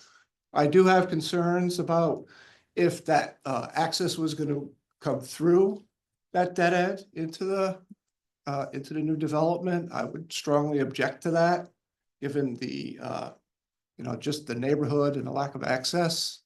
The other concern I guess I have is, or question is there the potential, and I know that's not being addressed here, to, it sounds like it's going to be quite a facility, but to further expand. You're getting super close to my property already. So I do have concerns about future growth. I understand that's not on the table right now, but it is a concern. So, and then the other thing I would like to ask is, as far as construction, it sounds like it's on the order of a 3-year construction plan, somewhere around there, 2 to 3 years. Is there going to, how is access into the facility going? Is Bailey Hill going to be used? How is access to the construction site going to happen? You're talking that's a long-term construction plan. 2 established neighborhoods, Bailey Hill to the north, Westertown to the south. There's clearly going to be some impact. So I'd like to understand what that is. And so I'd like to just, if possible, get some answers on that. Okay. Thank you. Anyone else wish to address us? Yes, I'd like. Yes. My name is Sean Powers. I live at 298 Lestertown Road. I've lived there for the last 27, going on 28 years. I've watched Fairview grow. I've supported all of their items that are on the table. I actually have a relative that lives there. For full disclosure, I'm on the RTM as well, and I represent all the people that are in this district. I do have some concerns. A lot of it has to do with the traffic. I'm not going to dispute any of this tonight. We have a variety of different things that I'm going to write to the commission, and I'll bring it to the next meeting so that you guys have it, or I'll send it to Lauren, lives next to me. I can give it to her. So, we're a pretty close-knit community. And I think that, If you This is- send it to staff, they'll get it. yeah, Yes. I can send it to Deb too. We all kind of work together in the town here. I do believe that there's going to be a lot of traffic there. I stood out there the other day, and I'm just going to keep this short. I sat with the kids at 7:05 watching the bus go up and down the street.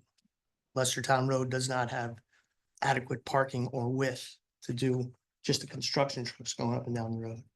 The access road from Military Highway may be better. It's a better paved road, keeps things away from the traffic.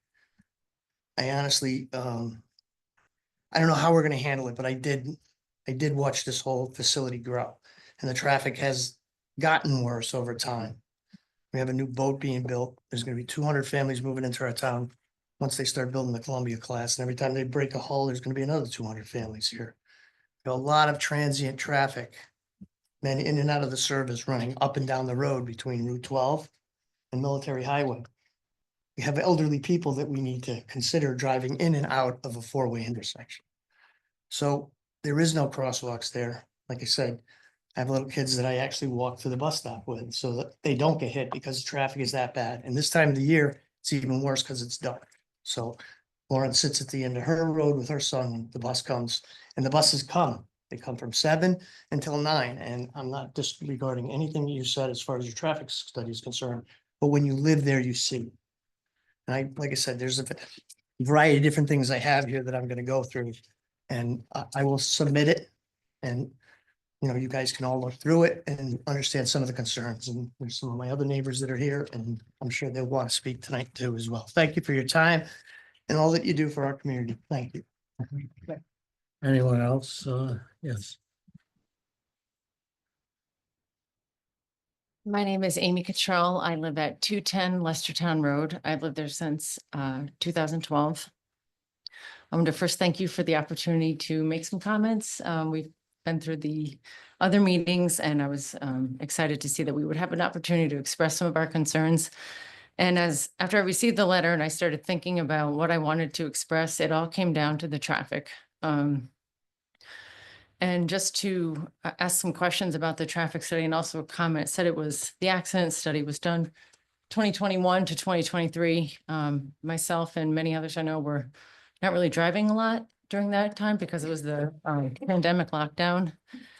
I do get up very early for my job. I'm out in the yard between 5 and 5:30 every morning. And I do see on a daily basis people coming down Lestertown Road at a very high speed, and part of that is due to that grade that they've talked about. It's a steep road.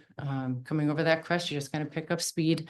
And unfortunately, everybody's always in a hurry these days. So it is a concern. As Sean mentioned, it is a somewhat transient neighborhood. Every maybe 9 months or so, we do get people moving in and out. And there is a need for moving trucks, moving families in or out of the Navy housing community there. They don't really have a lot of choice. They kind of park on the side of the side that does have a sidewalk. So if you're coming from Route 12 towards Military Highway, coming over that crest of the hill, a lot of times there's a moving truck there, and it's really, is this the day that someone's going to be coming that I don't see? It's a scary situation, and I'm trying to envision the traffic. Again, it's a narrow road. It doesn't have a very high speed limit, limited sidewalks. There is a lot of pedestrian traffic. Myself, my neighbors, Sean, we all walk our dogs. I met a new puppy walking on Fairview's. I see it walking on Fairview's lawn a little bit, comes to the neighborhood. There's just a lot of new people coming in that may not know these things. So I'm a little bit concerned about that. Construction vehicles. It sounds like this will be about a 3-year project. I'm certain there's going to be blasting.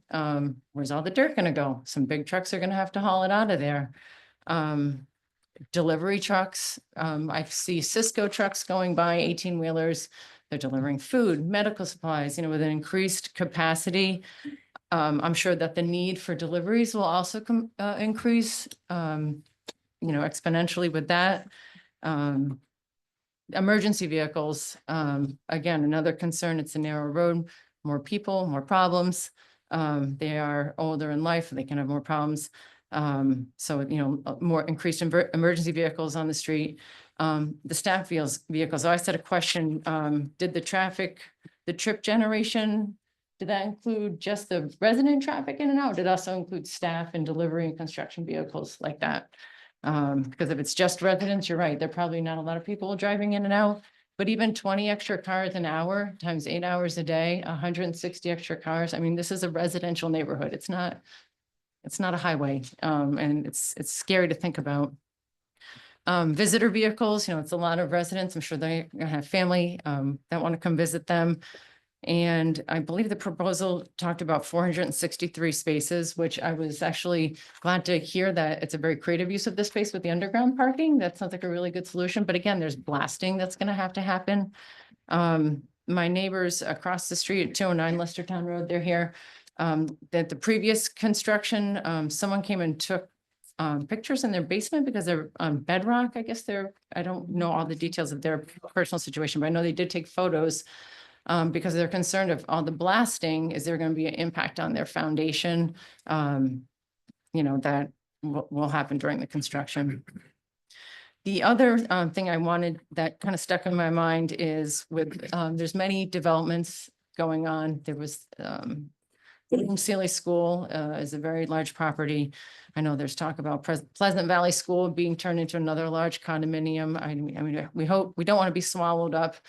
So it was nice to see that there's a smaller, less roof line on this development. However, I'm hoping that the commission considers public safety and our first responders. And I don't know, how you guys plan that, but is there an impact on our infrastructure with these multiple and continuing projects?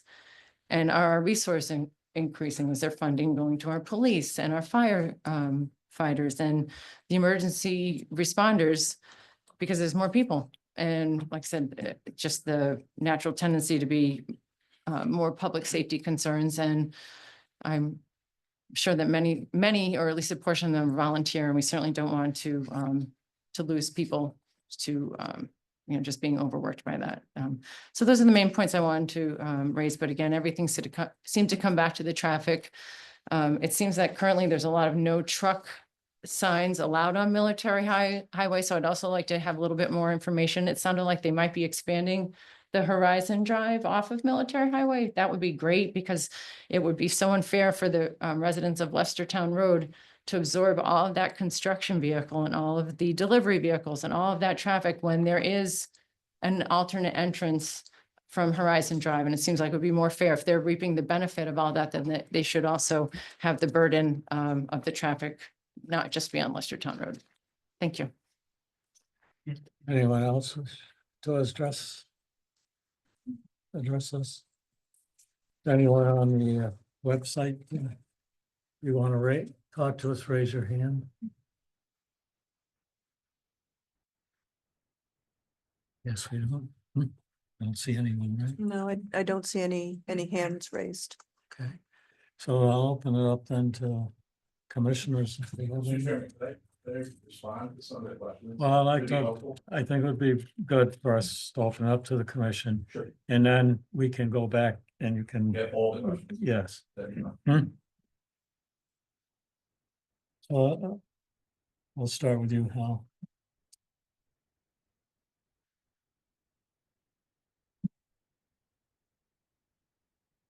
Working backwards, because I've noticed the issue with Military Highway seeming to be the better access, but right now it is posted no trucks, so Address that.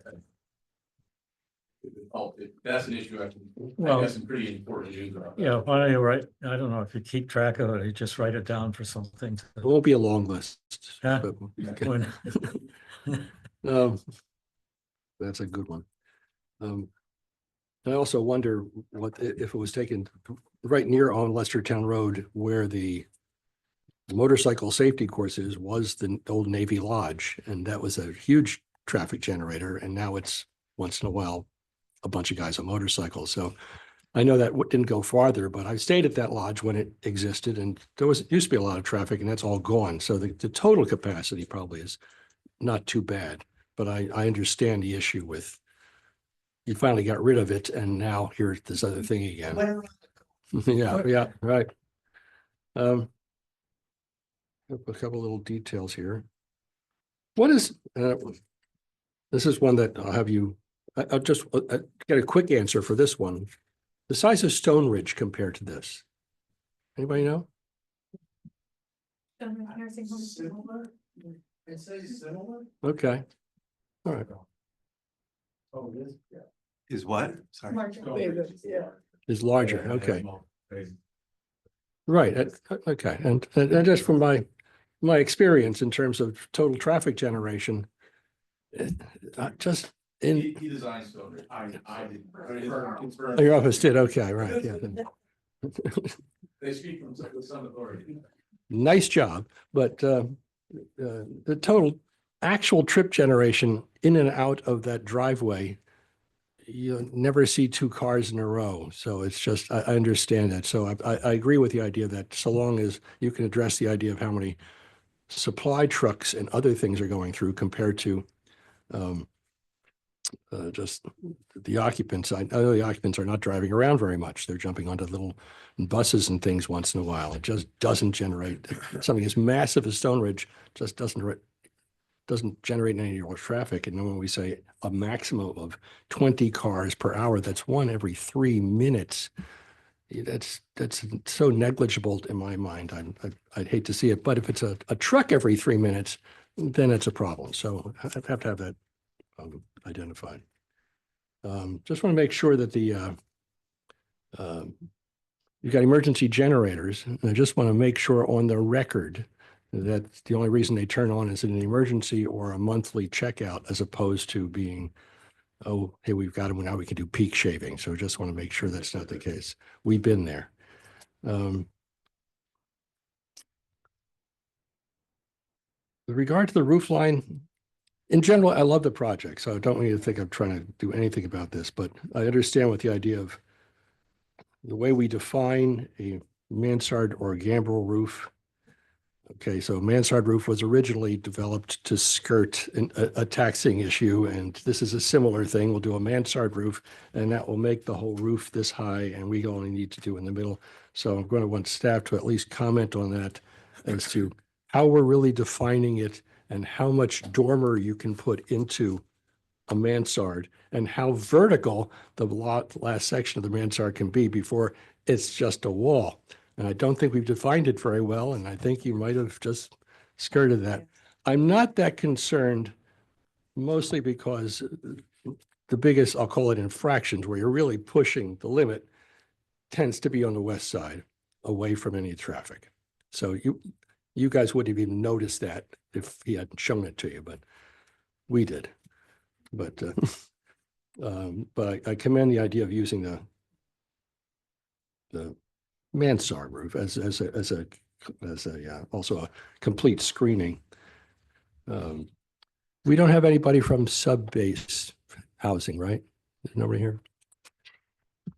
Because I would think that they'll be the ones that'll be losing their views. But They were notified. they were notified, and Sit here, come and say whatever you want. right. So I just want to make sure. It's probably only a handful of houses that are really going to matter. They're only there for a few years at a time. I suppose that's the way to go, but it is. Andrew's house. Everything after that. nobody's Yeah. gonna say, You can just pick a different house. And there was just a little detail too, is that the had to do with the lighting. That's my favorite. I'm sorry, I'll bring it up. Is that just on the lighting package you showed us? There's I guess it's a pedestrian walkway light. There's 3 different kinds of lights that you've got. 2 different kinds of pole lamps and a bollard. And the smaller one, from the literature, it doesn't look like it's actually dark sky compliant.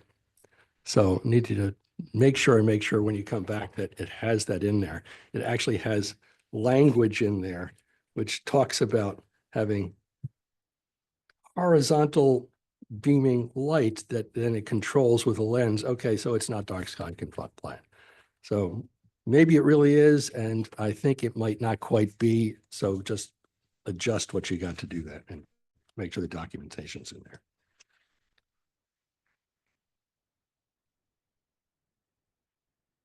And you did have an overall site plan, which thank you for giving us that. It gives you the comparison of how things are stepping down, though it combines so much. I think a lot of the people looking at it weren't sure what they were looking at. The big concern might actually be the assisted housing wing, which is sticking up higher and closer than anything else, but is still quite a distance from any of the houses to the north and certainly from the south. But that might be kind of, the views from there might be an issue, but again, I say that's just in the way that Navy housing. And I think that's all I've got. Oh, and so just something that would be worth it for us, because we like looking at those, is the detail as you get to that retaining wall, and that's going to tell us how it really steps down into that site. I think you already have it there, but we just don't have the detail for it. So in the package, it'll be useful for us. So we actually have a close-up of that relationship between the neighboring property and that. And that's all I got. Hey, Mike. Thank you for very thorough presentation. So what I would like to see I think it's Mr. McLean, a traffic study. If we could get a graph that would show traffic, because there were a lot of numbers. I heard one that was 20 cars per hour. Is that over an 8-hour period, a 24-hour period? Is it 8? So you don't have to answer it now. Well, that's a peak. But so I would like to see that graph so that, obviously there's going to be highs and lows in the traffic. And what time of day we're going to be expecting to see those kinds of traffic flows. And maybe times when it would be, far less, but it wasn't clear to me. There was a space that the architect described as a events space of some sort, and it held 200 people. Is that what I heard? So I want to just find out, is that just for the residents? Can grandpa have their son's wedding at the house and, that kind of a thing? I mean, I want to know. Taylor Swift, something like that. Yeah. She's got a couple years. Well, I mean, Maybe if you have a space for that many people, that's a lot of people there aren't a whole lot of event spaces that are that big in this area. Right. And so I would like to know how that's going to function and who is going to be able to use it. And then I would like to know more about the traffic during construction, how that's going to, flow. I have other questions, but they're not, they don't need to be answered at this moment. I'm Special sure. permit, right? We're just talking special permit, right? Okay. Anything else? That's it. So, Sure, a couple of questions. Thanks for presenting all this. I'm very familiar with these sorts of big projects. My parents were in one out in Sun City where there's some monster sized ones and some are quite nice. And I understand the need, getting it right, and having different options for people. Oddfellows, I believe, is a nonprofit, isn't that true? And of course, the need is huge. And I guess just a philosophical question, the design, which I understand it is a design, are you really making the most efficient use out of the land that you have? Because as you know, Groton is constrained, and how much land is available even for worthy projects. So, and it's just really a question is there anything that you were like, gee, if this were different in zoning or whatever, I could have done, X or Y or Z or something. It's just a philosophical question. Because this is a kind of a unique property. It's been very successful and you have a big opportunity. anything else? Oh, no, they haven't answered. the Well, I question. don't, no, they If they're should, going wait a to- minute. Chair don't asked to answer. aggregate. This is not a debate. Oh, You should no, I'm not, I don't want to debate. just list, no, I mean, just list what your problems tonight. are, and they can either respond tonight. or Well, I was come just giving them the chance to respond because they were talking to each other. If they wanted to, I was just. Whatever you want to do it later, that's fine. Do it in remote. Okay, No. that's fine. Thank you. And I know the design of what you're doing, which is, seen that sort of design before. It certainly isn't exactly the same as some of the old stonework. Some of the older buildings are pretty much all stone. And I was just wondering, is a color gray, because gray can be many things, does it tie into that old stonework? I mean, is there some Mhm. at least desire to make it so it's more complementary or something? I'm sure there is. It's just a questioning him, an aesthetical question. Another one would be, do you have plans eventually to, or I guess it's always a possibility to develop that land that's to the north? That's a buffer area, and if so, if you cared to share what your long-term thoughts are on that. In reading the study you had on the potential archaeological things there, I'll have to say quite honestly, I was extremely disappointed in that study. They didn't seem to realize that a lot of historical things have been found in the area. It's very well documented. we have a Connecticut State Archaeological Preserve about a mile away from the facility. That's probably the best one in the state. And it's interesting, the professor that was referenced in that study 25 times is the one who actually documented everything for the state, so it could be classified as that, so. And it's Dr. Kevin McBride. And the tool he uses to really see what's where, and I don't know, we use it for other things too. Even to look at a forest, you can tell what tree there is. But it's called, of course, LiDAR. And I was just curious why that particular company was an expert supposedly in finding old structures, why they didn't use what is really a commonly available, I mean, since I use it myself, state-of-the-art thing that was really what the university is using, and it actually really shows things quite well. Even sometimes towns will have somebody on their GIS staff who's very, talented or well-trained in using it and what to look for. And it could be extremely helpful in answering these kinds of questions, which are not so much about what's under the earth, but what you're seeing on top. And do you really need to do anything to mitigate these things? Couple of things on the plant list, one of my favorite things. And I appreciate your list. I think you have a lot of really interesting species there. And this isn't really a criticism or whatever, but I think it's something for the commission to think about. Because I saw that one species, basswood tree, which is a wonderful tree. The only place you'll find it around here, probably New London County, is up in North Stonington. And it needs like a calcium soil. It likes to be in a wet condition. And I only mention that because sometimes I've seen trees planted in various towns. They're planted exactly in the place where they're not gonna, survive. And it's like, everybody's spending money on this. You want to have buffers, you want to have it look nice. So just to, a tree like that, it would really need to be in the right place. And you have to make sure it's going to survive in a granite type soil. So,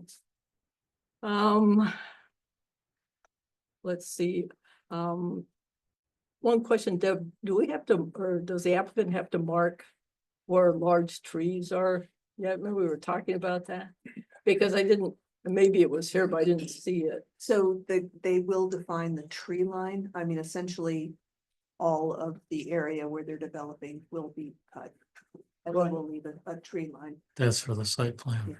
But I thought they were gonna say if there were larger trees, where each one of those trees was. That's in the proposed landscape regulations. that we- Okay, so that's not quite yet there yet. adopted. Okay, That's correct. that's okay. Just, yeah, that would be interesting in this property.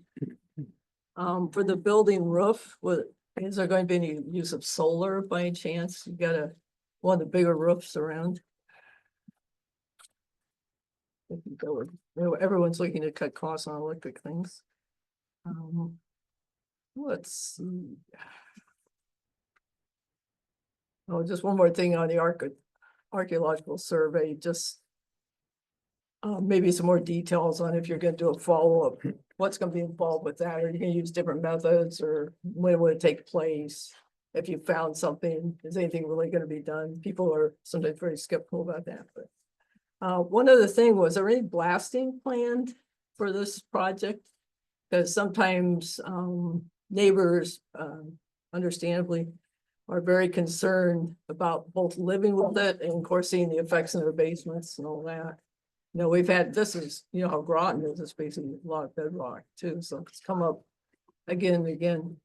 I'm just wondering if there is gonna be any blasting, how long would it last? What is it going to affect, do you think? So that people can know about it. And that's all I have. Thank you very much. Steve?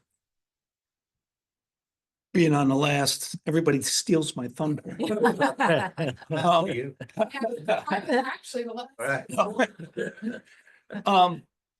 Deb, going back to the previous development that they had on that site, we had talked about that dead end. And can you remind me what the restrictions were? It was emergency vehicles only? So that was proposed under the previous special permit. That was or other, probably issued in 2011 or 12. Yes, there was on that plan shown emergency vehicle access only into the Bailey Hill neighborhood. Okay, Um, I know that that's a site plan type thing, but Well, I mean, emergency access is certainly something you can consider.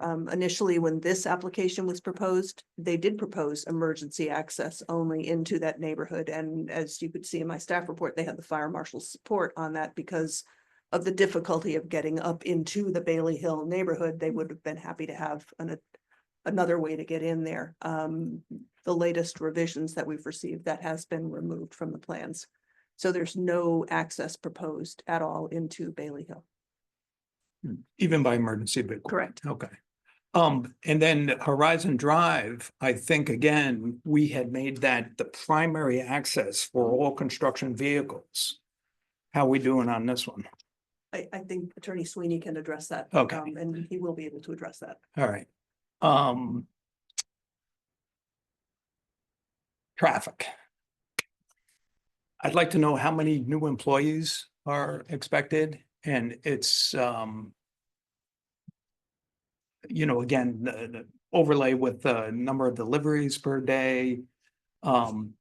And I always scratch my head when I see these very, very low traffic generation numbers, because 3 shifts a day, I assume, for some areas of the facility.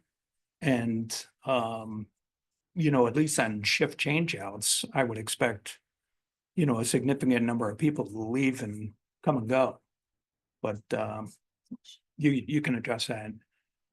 We did have somebody mention blasting, and Sue also mentioned blasting. They actually, when they were working down in East Lyme, they had an app and they had a website, and you could get a notification. And if there is going to be a significant number of blasts, you know, it would be nice to let everybody know. So just something to consider. I'd also like to know if the parking, when we were talking about, is there anything in our regulations that is forcing your design in the kind of negative direction? Is the parking that's on the existing site seem right for that site? You know, if are we over generating parking spaces for not a lot of people that are coming to the site?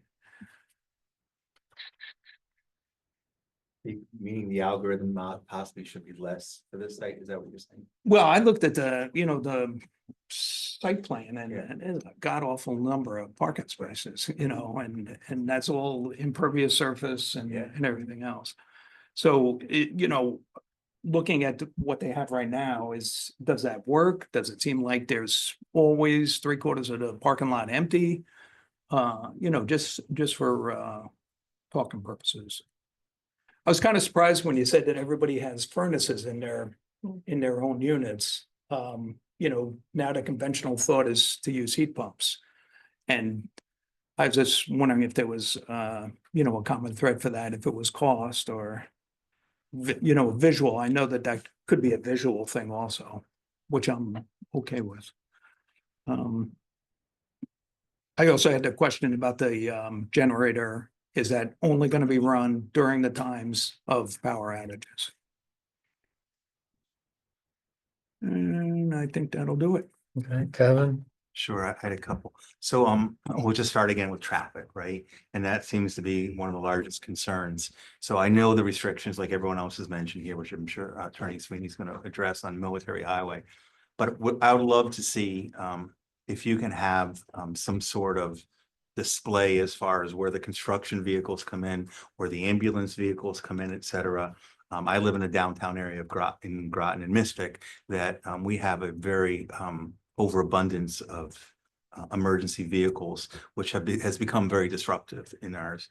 I just like to see what a depiction of some sort of what the residents should expect would be great. But the second thing is really a lot more precision on the traffic study, right?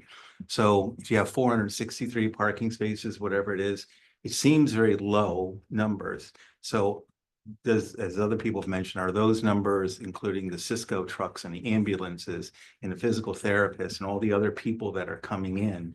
Because, and all the employees, et cetera, plus the visitors, it looked like, and I'm not looking at the ITE right now, but I understand algorithms very well. And it just seemed like it may just be the traffic generation for residents. I'm not sure it's employees. So I presume you will have that, but I'd love to see a lot more precision as far as what that algorithm brings up. And the other side, which first was, I do have a disclosure. I think two of us at the end of the table have a disclosure. I'm a former Oddfellows Home employee. As a young teenager, I was both a sous chef, which was my formal job, but I was also a runner. So unauthorized people who were leaving the facility, I'd have to run them down. Frankly, was not that tough a job. All of them had lost that quick first step. So at 14, 15, 16, I was able to do it. And actually, I loved it because it allowed me access to a different genre of people that I ended up embracing a great deal. I loved it. It was a great place to work.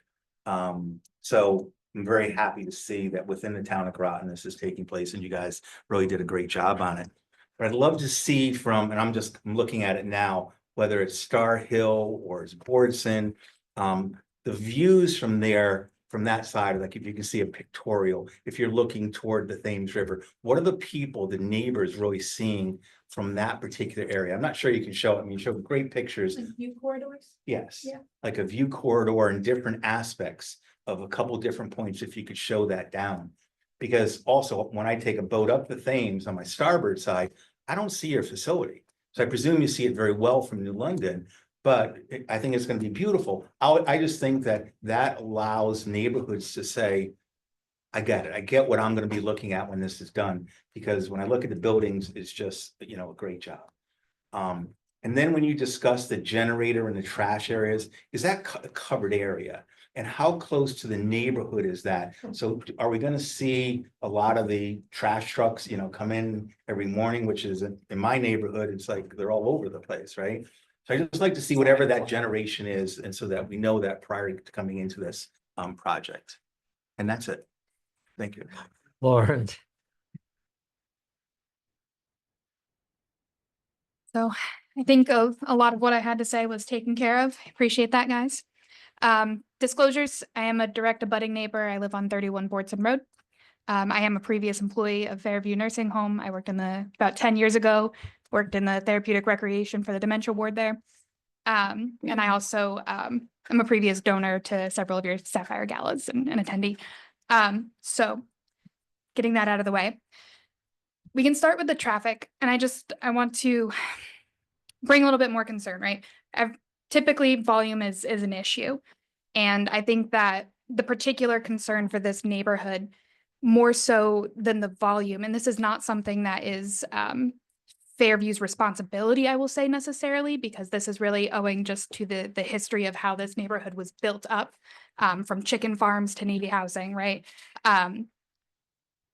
We're up on a hill. And so these roads, when you got two cars passing each other in opposite directions, you're already skinning shoulders. They are not wide lanes to begin with. Coming up Star Hill, there's a lot of folks who park on the edge of the road, and that jams you over. And because you're coming up that hill, there are several blind crests converging into that 235 Lestertown entrance. And so it's not, when I think of it, volume, the number of cars that I now have that, oh my God, am I about to get into a head-on collision coming up that crest? So that's every single day coming up Star Hill. It's every single day going down Lestertown, coming from the Route 12 direction. And again, because those Navy housing folks, they park right up on their sidewalks, which again, pushes you out into oncoming traffic's lane.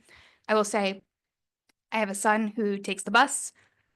In the morning, employees either going to the sub base or electric boat or to the nursing home, they will try to bypass that bus. And my son has almost gotten hit by people trying to bypass a bus, going very fast, coming down that crest, because either, they've claimed that the sun is in their eyes, they didn't notice, because again, it's a blind crest coming up and over. And if you're going 40, which a lot of people do, even though it's posted 25, it's going to happen. My son's bus actually, when they stop, they park so that they block the entire road. so that nobody can pass them. And unfortunately, that's just a common occurrence with buses. And because we are a magnet school district, it makes it a little bit unique in that you will have 5 bus stops filled with kids from 7 to 9, all going to different schools. They're the same age, they're all going to different schools. So there's a lot of bus traffic there. And I don't know when in June necessarily, but there's a lot of buses. I mean, I'll sit there and think, oh, that's my son's bus. And then I'll wait 4 times 4 buses until my son's bus is the one that's the one. So again, really interested in the inputs that go into that traffic because I heard PTOT, I think automatically, is that private practice or is that strictly for residents? I believe there is outpatient care currently existing at the facility. I'm thinking of that bistro, love the bistro already on site.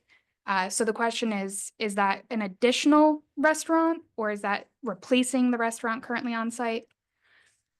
200 person auditorium.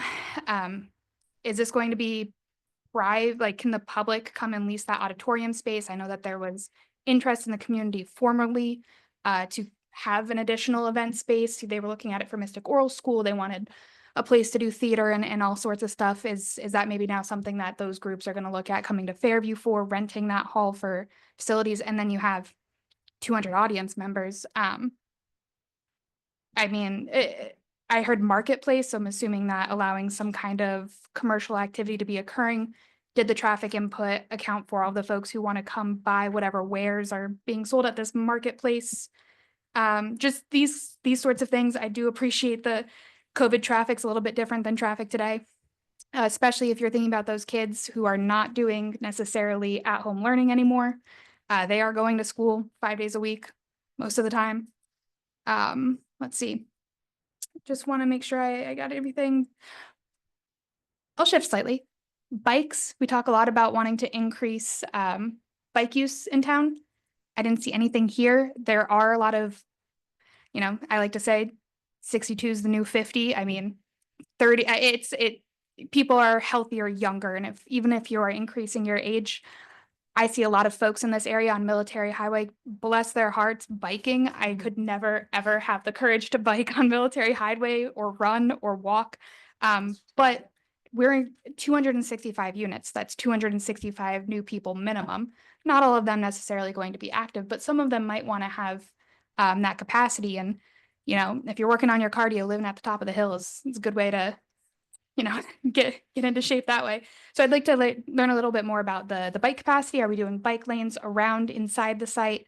Have we considered how that's going to then flow out into the rest of the community, to Star Hill, to Lestertown, to Military Highway?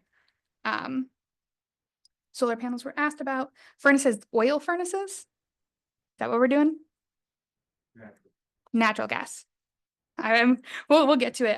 But so if I hear natural gas generator and potentially natural gas furnaces, are you requesting utility access from, I guess, Eversource? I don't think Groton Utilities does natural gas hookups, but having Eversource bring natural gas hookup down through Military Highway would be a question. Supplementing or replacing. Back on traffic, current staff to resident ratios. What are we looking at currently? What are we looking at in the future? And then these are adding to supplementing existing amenities, I believe is where we're at. The generator, is that only for airflow and elevator, or is that for emergency electrical for, I suppose, obviously you're going to want your dementia ward, your memory care unit, sorry, to have electricity access at all times, but is that going to include resident, like if we get a bad storm, we lose power, are those natural gas generators also going to be keeping your entire facility, all of the residential units on electricity while we wait for Groton Utilities to bring power back up? And I think that is my barrage is finished. Thank you. We raised a lot of questions, points. I have just two You better get a new two pen. items that I don't expect you to address tonight. But for the dining facilities, could we have an idea for next time as to how those get covered? I mean, do we have enough facilities there for everybody to eat, or are we counting on people eating in their own units? And there was talk about being able to use existing facilities on the current facility. You know, how that would work. I just want to make sure we have enough space. And the description on your kitchen thing was just a quote out of our regulation. But if you count on people actually using the kitchen for survival to eat there, I think you need a little bit more there than just a microwave. You know, you're like, you ought to have a stove top. You mean in stuff. the individual units? In the Oh, yeah. individual units. Maybe a business issue, right? Yeah. Well, no, but it's tied in. Yeah. Do you no, I expect understand. everybody to eat 3 meals a day Yeah, in I understand. a facility, and, or do they just have 1 meal a day? Like some of these places you Yeah. just have 1 meal available per day, and you have to get your own Right. breakfast or whatever, or dinner. Just to make sure we have enough coverage. Yeah. And the other one was the traffic study is done during a pandemic. Is there some way to upgrade that, or is there something you can put in to say, what would we have today? Because certainly there's a lot more traffic today than there was, or different type of traffic than during the pandemic. That's all I had, but if you want to address what you want and what you need to do more research, or it's more complex, Some give will it to us. absolutely come back with. Come back with Yeah, it, particularly ones next where people meeting. want things displayed. I can't. Right, no, you're not gonna answer them all tonight, I don't expect that. use an app or something. Exactly. That's what AI is for, right?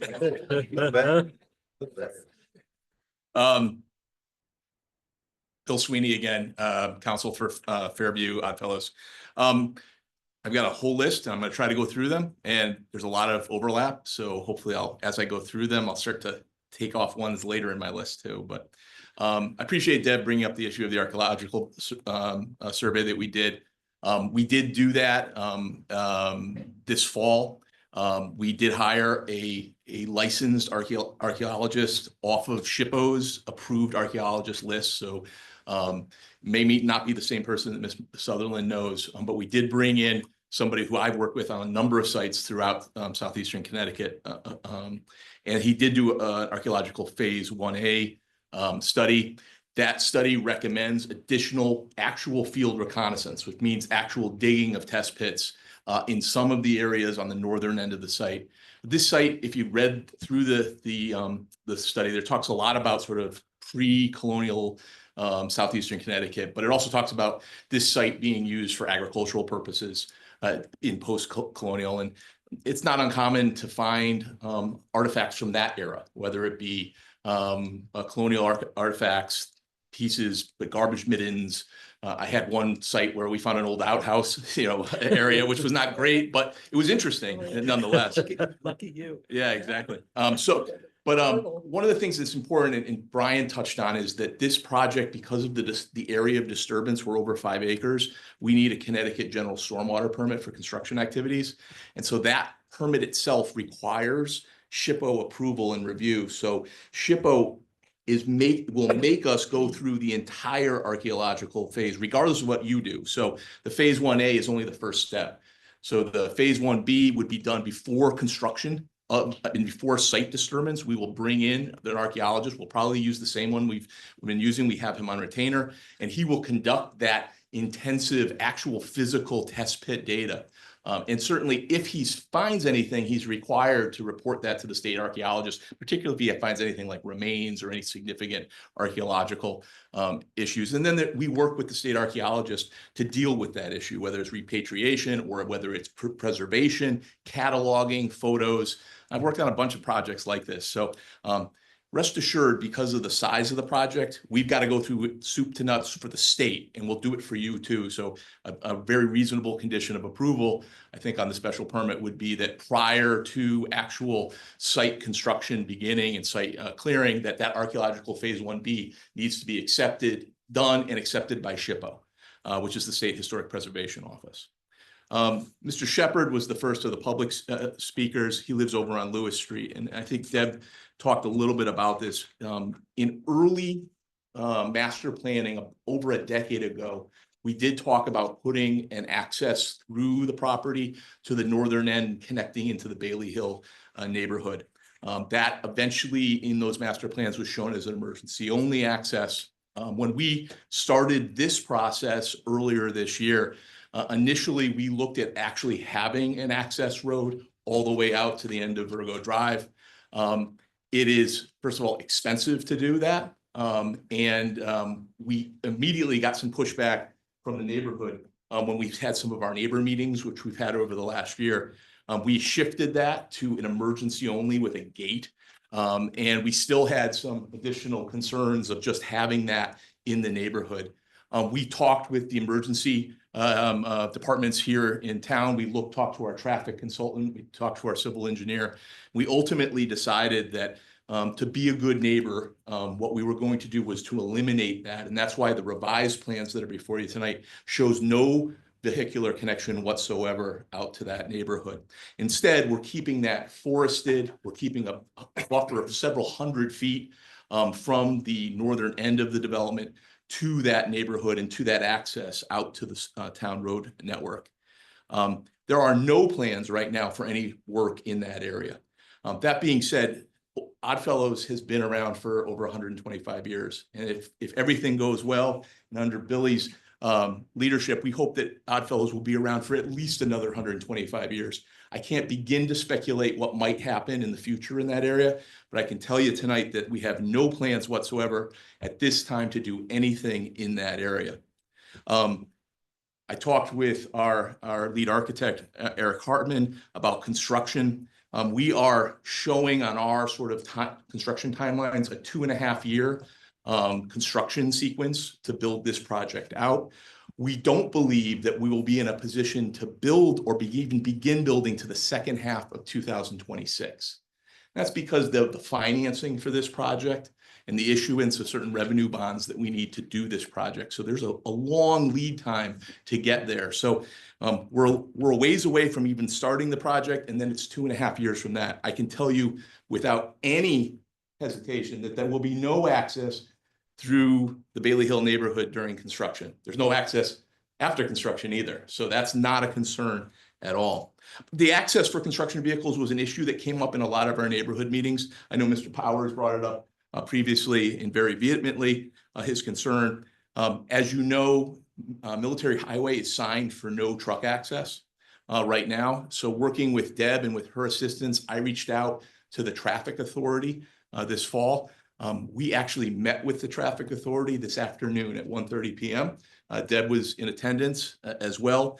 And we pushed forward the concept of allowing us to have a temporary lift of that restriction on Military Highway for construction vehicles for the construction of this project. And I'm happy to say on a unanimous vote, the traffic authority approved that this afternoon. We are required to do a pre-construction coordination meeting with the police department. We need to coordinate and let them know exactly when we're going to be having trucks entering and exiting the site, particularly for larger building materials and larger deliveries. But we're able now, with their approval, to use the Military Highway, the Horizon Drive access with trucks for the construction of this project, which I think will take those trucks out of the Lestertown neighborhood. We think that's a big plus. It was something we wanted to do for the neighbors. It was probably the #1 issue that they asked us to do. I would say also that our construction traffic will come in pulses. There will be vehicles and construction equipment brought in and dropped off and left on site, and they will work the site and prepare the site. We'll have materials that come and are dropped off, and then those materials are assembled and put up, and then those vehicles get pulled off. So it's not bulldozers and excavators coming in and out all the time. They come in pulses. And so what we'll do is we'll coordinate with the police department. We even talked about with the traffic authority today, if we have a day of high truck traffic for one of these phases, we'll actually they may even put an officer down there to help with traffic, just to make sure that public safety is prioritized. So I think that's a big win, and I'm happy to share that with the commission tonight. Mr. Powers, and I know he's expressed his concerns about this project to us on multiple occasions. I respect the fact that someone living in a neighborhood and you see cars going by, and you cannot like traffic. Traffic is a relative thing in my mind. In my mind, traffic shows vibrancy in a community, but I know other people feel differently about that. As I said, we're moving construction traffic off of Lestertown Road. We're getting it down to Military Highway, where I think it'll be a better place. And I know he's going to be submitting information to the record. I'm interested in seeing his information. I would remind the commission that information from a layman is what we call anecdotal evidence, particularly on an issue of expert testimony, which traffic is, as outlined by our Connecticut courts, and that the commission has a responsibility under law to give due weight to the expert testimony of a professional expert that has put it into the record. Ms. Cottrell also had concerns about traffic. Again, I would state that our traffic study shows there will be 28 new trips generated during the peak morning weekday hour and 48 trips in and out of the site in the peak afternoon hour. I've been doing this kind of work for 25 years, and I know you've seen a lot of traffic studies. That's a very small and almost infinitesimal amount of traffic.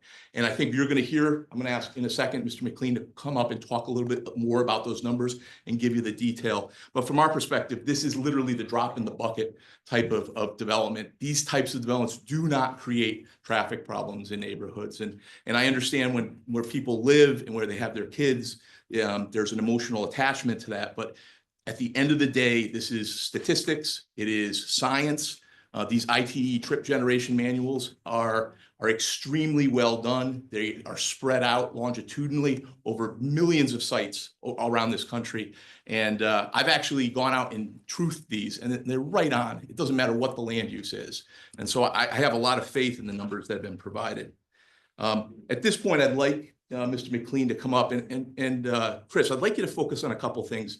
One is there was some question about the time from the study numbers used and whether the pandemic affected your sort of data and whether there were whether that was taken into account in your calculations. I'd also like you to talk a little bit about when we talk about trip generation for these uses, things like deliveries, things like visitors, things like residents and staff. Is that taken into account, or if it isn't, how would you react to that? So if you could answer those couple of questions, that'd be great. Yeah, sure. Again, Chris McLean from Langen Engineering for the record. Yeah, to Attorney Sweeney's points. So especially with regard to the types of vehicles that would be accessing the site and how that relates to our traffic study that we've done. So we use the ITE manual. And based on that, that includes all traffic for the site based on the number of units that we're forecasting here. So that includes staff, that includes deliveries, that includes visitors, and that includes, possibly tenants themselves. So it includes everyone that would be using that site, and they look at other similar facilities throughout the entire United States on a per unit basis, and that's how we get our information. That's not to say that the numbers that we had presented here, 28 and 48, those are during the busiest hours of the morning and afternoon. Occasionally deliveries, may happen outside of that, but typically traffic in the surrounding areas, kind of the existing baseline traffic, that's when the existing traffic is the worst. So we would be highlighting when the shift changes occur on our site and how they overlap and would they show an impact. And our study shows that there's almost no change to the actual operation of those intersections. Mr. Chairman, so just by your numbers, you're saying that there's only 20 maximum employees? No, I'm not saying during a shift change? I'm saying that during the busiest hours of the existing roadway, that other similar facilities only generate about 28 trips. That's not to say that during a shift change, there's only 28 vehicles. They just may occur at different times that are not because the peaks would be offset. The peak of Fairview and the peak of the roadway, they would miss each other. And so that during the worst hours, there's only 28 forecasted, yes. Mr. Chairman? So just to really understand, when you're saying per unit basis, you're talking about the 265 resident units? Yes, yeah. Okay, and then does this add on to all of the other uses proposed for the site, including the bistro and the marketplace and the OT, PT, private practice? Yeah, so we use ITE, and ITE uses other similar facilities, so including congregate care, assisted living, independent living, all of those sorts of things. Other facilities throughout the United States, their traffic numbers, you know, they don't specify whether all of that stuff is necessarily included, but there are other similar facilities that have been approved, have similar requirements such as yours across the entire country. So while they don't specify whether they include, you know, the entire suite of amenities that this project is proposing, we have to use our information that we have to estimate it based off of similar size facilities. Chris, could you tell what the peak morning hour you're looking at is? Yeah, and sure. what the peak afternoon hour is you're looking at? Yeah, so in the morning, the peak hour is from 7 a.m. to 8 a.m. That's the busiest time of the existing road. And then in the afternoon, it's actually much earlier than what you would consider for, you know, many people that work in an office or the like. It's actually earlier. It's 2:45 to 3:45 in the afternoon, which generally lines up with a lot of the other similar uses in the area. So, and based on that, we added the proposed traffic to those hours, and the results of the traffic study are based on that. And Chris, just to make sure I understand your testimony correctly, that doesn't mean that in the 8 to 9 o'clock hour, there's no trips to this facility, or the 9 to 10, or the 10 to 11. There's trips. It's just the highest trips are in that 7 to 8 hour. Correct, yeah, and our study does account for the existing traffic that is there today to and from the site. Can I ask that? So is it 28 additional? Is that what you Correct. just said? 28 additional to what is presently there? Mhm. Okay, and what is that aggregate, those two? There's based on my recollection, we're somewhere in between 50 to 100 trips kind of total from both of the site driveways. So we would be adding, you know, 20 to 40% or so. Yeah. But you don't have, which is I was just looking for, and maybe the IT doesn't have it. You don't have the precision as far as what makes up that algorithm of the 28.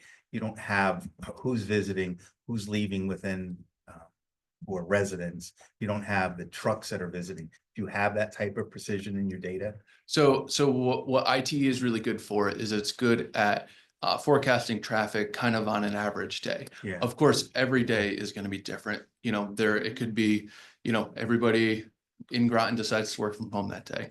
So there's no existing traffic. And so the only traffic going to and from Fairview is the nurses, or, you know, a few people going to the grocery store. As far as deliveries and stuff like that, ITE doesn't specify that. But it does give you a good idea for kind of the scale of this project, how much traffic could do other similar facilities generate, and then understanding what the size of this project is, how do you forecast that forward, and then add it to the baseline traffic to really highlight the delta, because that's what we're really looking for. We're looking to see, is there an impact from this facility pre and post development?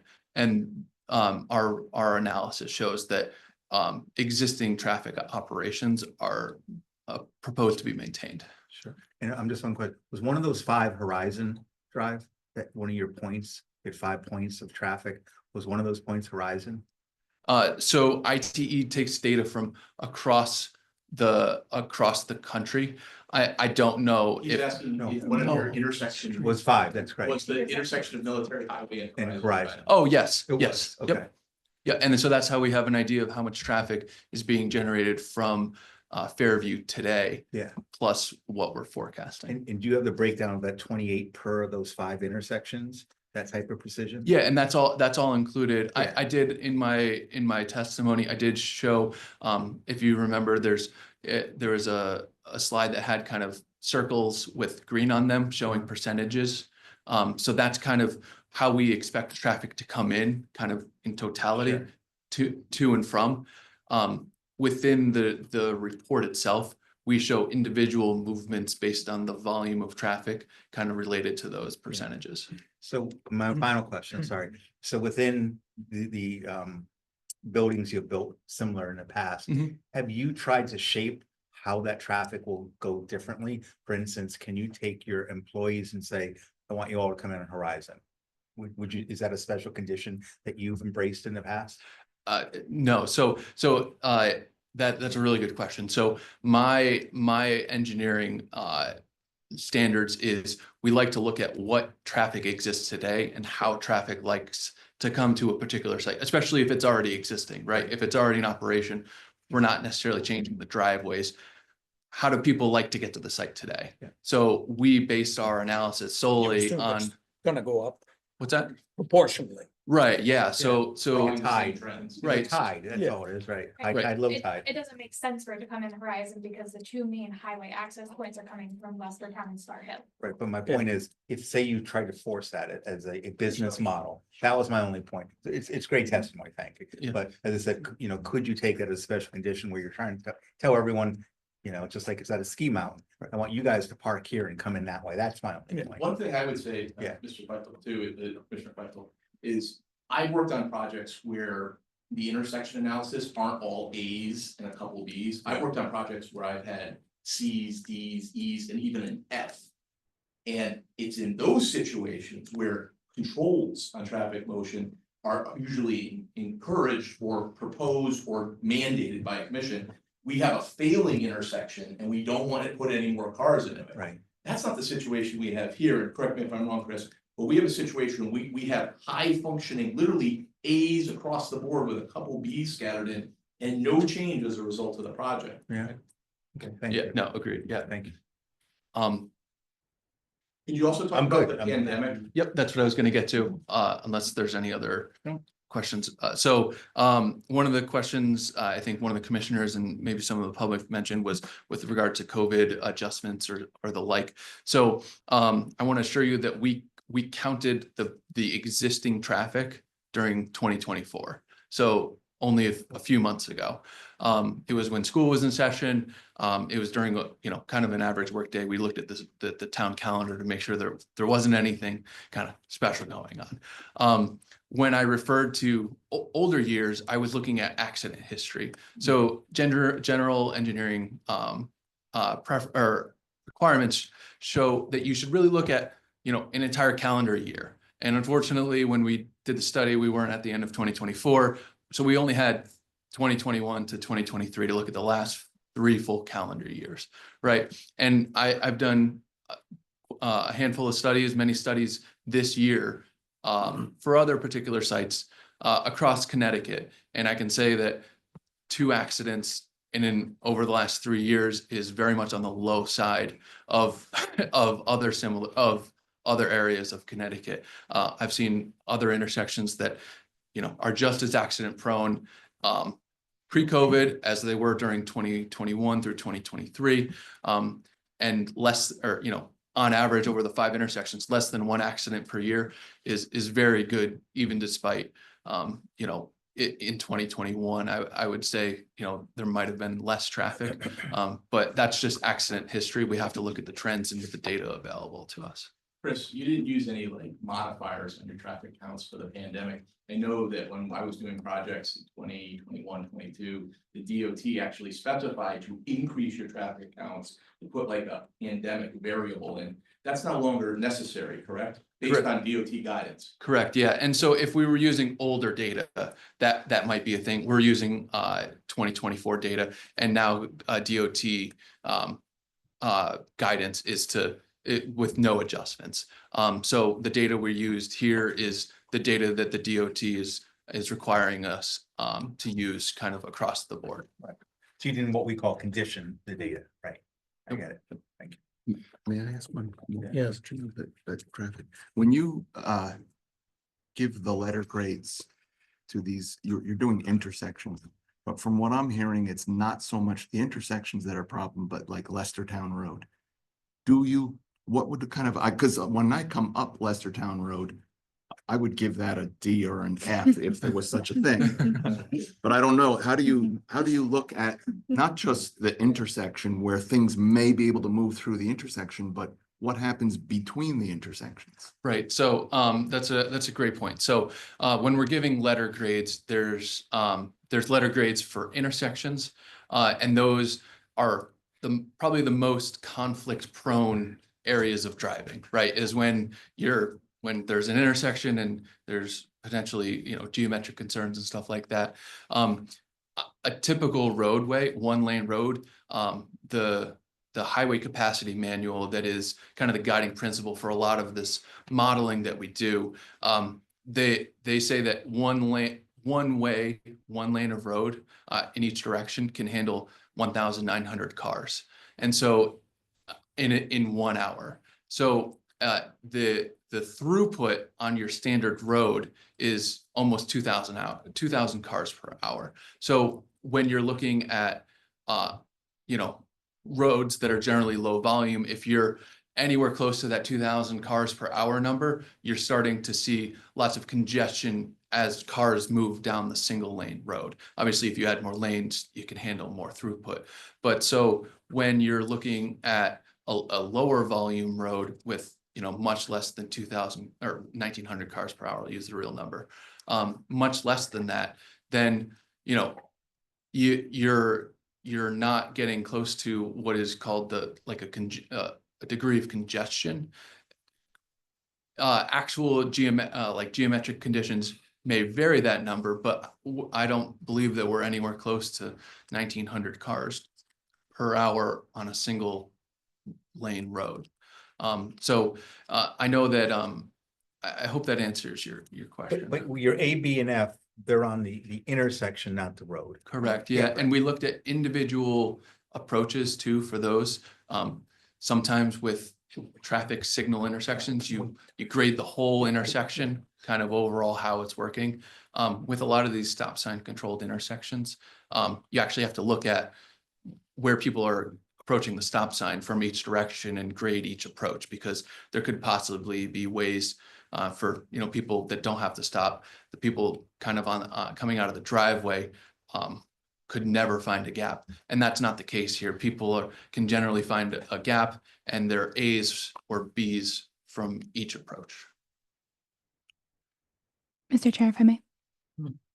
So 40% increase in traffic. I'm going back to my original kind of thought about less car dependent uses. Have we thought about bus access or something? I know Groton we have our what do you call it?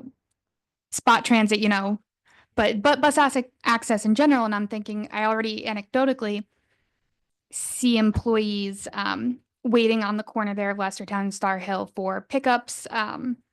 And I know several who actually have to walk all the way down to Route 12 or out to Bridge Street to get access to the seat bus system. So thinking we're, again, increasing staff, what are we doing to help folks who don't necessarily have their own car come onto the site and access that? And of course, in town in general, we're thinking about the flow of cars and how can we increase public transportation. That's just something in general. I think that's outside. Outside of our scope, I don't want an answer now, but that's something on my mind. Take that to the town Right. council. Oh, I got stuff to take to the town council. Second. Oh, sorry. That was a lot funnier than you. Whatever. I'm People laughing didn't get inside that it. joke, but it was very subtle. Right? Inside joke. Yeah, it's for those of us Maybe who we hang can around move here, on, it's yeah. not that inside, but just a couple other comments for Ms. Cottrell. Issues with, illegal parking on the side of the street or people going too fast. I do a lot of these types of hearings, comes up almost in every hearing. These are really police and enforcement issues. There's nothing a private individual can do, but what I would say is if people are speeding in areas, and I do know talking with the traffic authority, they've had complaints about speeding on Military Highway, and they've set up, there's actually like a little speed sensor that shows you how fast you're going. So there are some efforts going on. Maybe there should be some more, but again, I think that's a little bit outside of the zoning realm. I'll just see here, I want to make sure I get all this. Oh, the issue of blasting. So we've done some preliminary geotech work on the site, and we need to do that for infiltrator systems. We did encounter some rock on the site, luckily not as much as we were fearing. So there may be blasting, I say that, and it would be very selective and in areas where we need it. But in fact, we didn't find sort of the whole site underlaid with bedrock as I think Ms. Sutherland knows, there's a lot of properties like that. So blasting is regulated by the fire marshal's office. If there is the need for blasting, and I don't know that there is, we'll have to coordinate with the fire marshal. That typically requires a pre-blast survey. And what that does is homes within a certain radius, we're given an opportunity to allow the blasting company in to their house to take pictures of their foundation. So if there is any damage, it's documented after the fact. And so there's insurance coverage for that. We don't think it's going to be extensive if there is, and that's the good news, but we will work with the fire marshal to the extent that it may be necessary. A comment about we're adding more units, and so there's going to be more emergency trips to the property. In fact, I was talking with Billy Nelson earlier this week, and that's actually not the case. The vast majority of emergency trips to the site, particularly with ambulances to take to hospitals, comes out of the nursing home. So if you think about it as the continuum of care, while there was always times when somebody in one of the more independent living units, may need emergency assistance, it's far more likely that an ambulance coming to Fairview is coming for the nursing home, sort of the more serious sort of end stage area. And so we don't expect that to be increased with more congregate living or assisted or memory care in any meaningful way. What's important is the number of nursing home beds, 100, doesn't change with this project. That is still in the immediate health center that's still on site today. So that's going to stay pretty much stable. That's where we generate those emergency trips to the site. And so we don't think there'll be a really major change in that way. There was a comment that whether we were expanding Horizon Drive, which is the access off Military, we're not. We're realigning the end of it to fit into the new circular loop around the building. And then if I can go to commissioner comments. And some of these are already been answered. We talked about Military Highway, Mr. Zod. Talked about trip generation. The emergency generators are for emergency use only and for regular check. They don't run to do peak shaving. Which is interesting. And I know there's some people who do that, some industries that are doing that, but that's not the purpose of these. We did go over our mansard sort of gambrel roof designs with Deb in some detail, and I'll talk a little bit more about that in a second and why we shifted to that. There is some history in terms of our design efforts. But we wanted to make sure that we met the height regulations, and that's been sort of one of the guiding issues or one of the guiding principles through our development. In terms of the subbase rental housing, we do have to clear some of the natural vegetation on our side of the property line, but we're going to be replacing that. There was testimony tonight that we're going to have some retaining walls, and we'll try to give you a cross section of that area. But we are reestablishing that buffer in that area as well. So just because they're transient doesn't mean we're ignoring them. We're going to give them the buffer they deserve and which is required by your regulations. We will check the bollard light as well. I don't know if you want to say anything about it or. It's not the bollard. It's the pedestrian. The pedestrian light, we're going to check, and if it's not dark skies compliant, it's going to be dark skies compliant when we come back in January. And like I said, we'll give you the breakdown of those retaining walls. We'll give you a cut section so you can see that a little bit better. So the auditorium is not open to the public. It's not some place that you can come and lease. I know that was a question, Mr. Kane. Early in this project, we talked about a lot of these projects have sort of public outreach and allow the public to come and use the facilities. We got a lot of pushback from the neighbors on that. In some of our initial neighborhood meetings, there was a lot of concern about other people coming into the community. Fine for the residents using it, but we don't want to create all these other traffic issues. So all of the amenity spaces that we have are for the residents. But it's also for their families that may come and visit. So for instance, we have a marketplace where we have sundries and other items. This is for, you come to visit your mom and you want to buy her something in the store, or you know, the grandkids are coming and she wants to buy something for them. That's the purpose of it. So that it's not held open to the general public. We're not trying to attract retail venues or eatery venues, or even performance venues in that this is for residents and their families. That's what it's really for. We've got a playscape in one of our amenity areas. Be like, why do you want a playscape in a, you know, residential life community? Well, a lot of people's grandkids come and they want to have something to do with them, not just sit in their room. So, so that's a huge part of what we're trying to do, and trying to be welcoming to those families as well. Sue, this is a nonprofit organization. You're correct. And zoning absolutely constrained our design. So the initial design of this project had a much smaller footprint. So we were going to build into the hill, but as we went west, we were going to go higher. So we were going to shrink the whole Vista Point down and go higher up above 40 feet. We went to the Zoning Board of Appeals for that, and we were summarily rejected. Now, I'd like to think it's because I came in late, and that's the reason why. But I couldn't save it either. It was just the neighbors were adamant. Listen, build your project, but stay within the regulations. So we had to, for the financial success of the project, we had to have certain density and a certain number of units. So we pushed the building down and it pushed out. We would have liked to preserve more space, but we have maintained the conservation easement area, and we've protected that northern area in the buffer to the neighborhood, to the Bailey Hill neighborhood. And that was the primary zoning constraint, was that issue, was building height. Thanks. I think I've already commented, we don't have any plans at the time for the area to the north of the building. Talked about the archaeological study. I know my engineer wrote down a note on the basswood trees. We'll take a look at that and respond. We don't have any plans for solar right now because our wells on top of the mansard roofs are full with the units we need for cooling and for the fresh air handlers. If we had more room up there, we might be able to do that. But right at this point, looking at it, we're literally filling those wells and making sure that nothing's down on the ground. So it's sort of a conflict of competing issues there.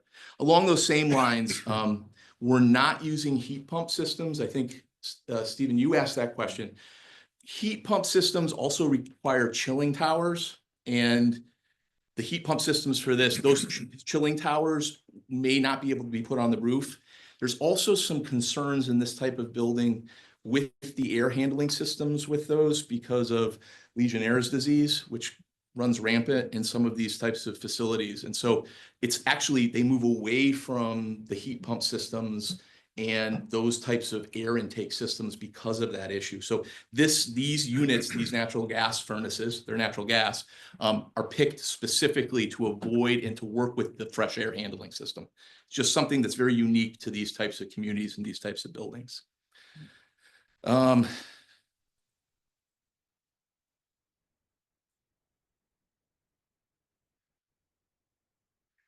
In terms of Stephen, you also asked the question, I'm sorry, Mr. Hudasek.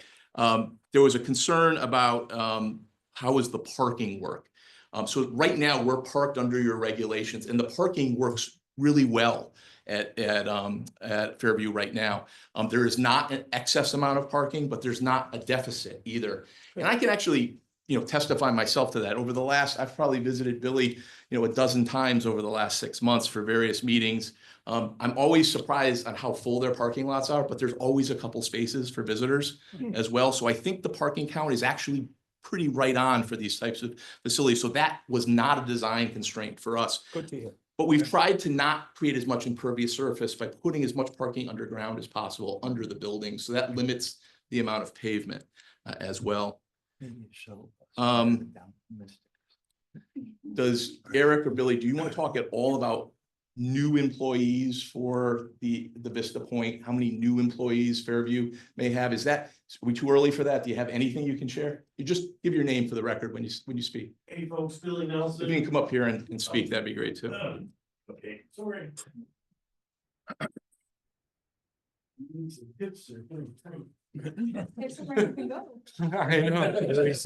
Yeah. serving. Yeah. Hi, folks. Billy Nelson. I'm the Chief Executive Officer at Fairview. While we do anticipate in general terms, additional employees, of course, to work in Vista Point and not so much the Horizon, it's important to understand that the current nursing home would without a doubt be the heaviest staffing model on our campus. As you move into these 193 independent living units, you're not talking medical model staffing, you're talking recreation activity type programming. Now, there will be some additional food service staff, and there will be some additional nursing and nurses aid in the assisted living building. But those staffing levels and ratios are far less than what you see in a skilled nursing facility. And so I don't have the specific counts today. We could easily get them for you. I know that those staffing metrics were taken into account in the traffic study for sure. But if you would like more detail on that, we could provide it for you. Thanks, Billy. I mean, do you have demographics on how many of your present employees actually live in Groton? It's always interesting. No, I mean, yeah. Yeah.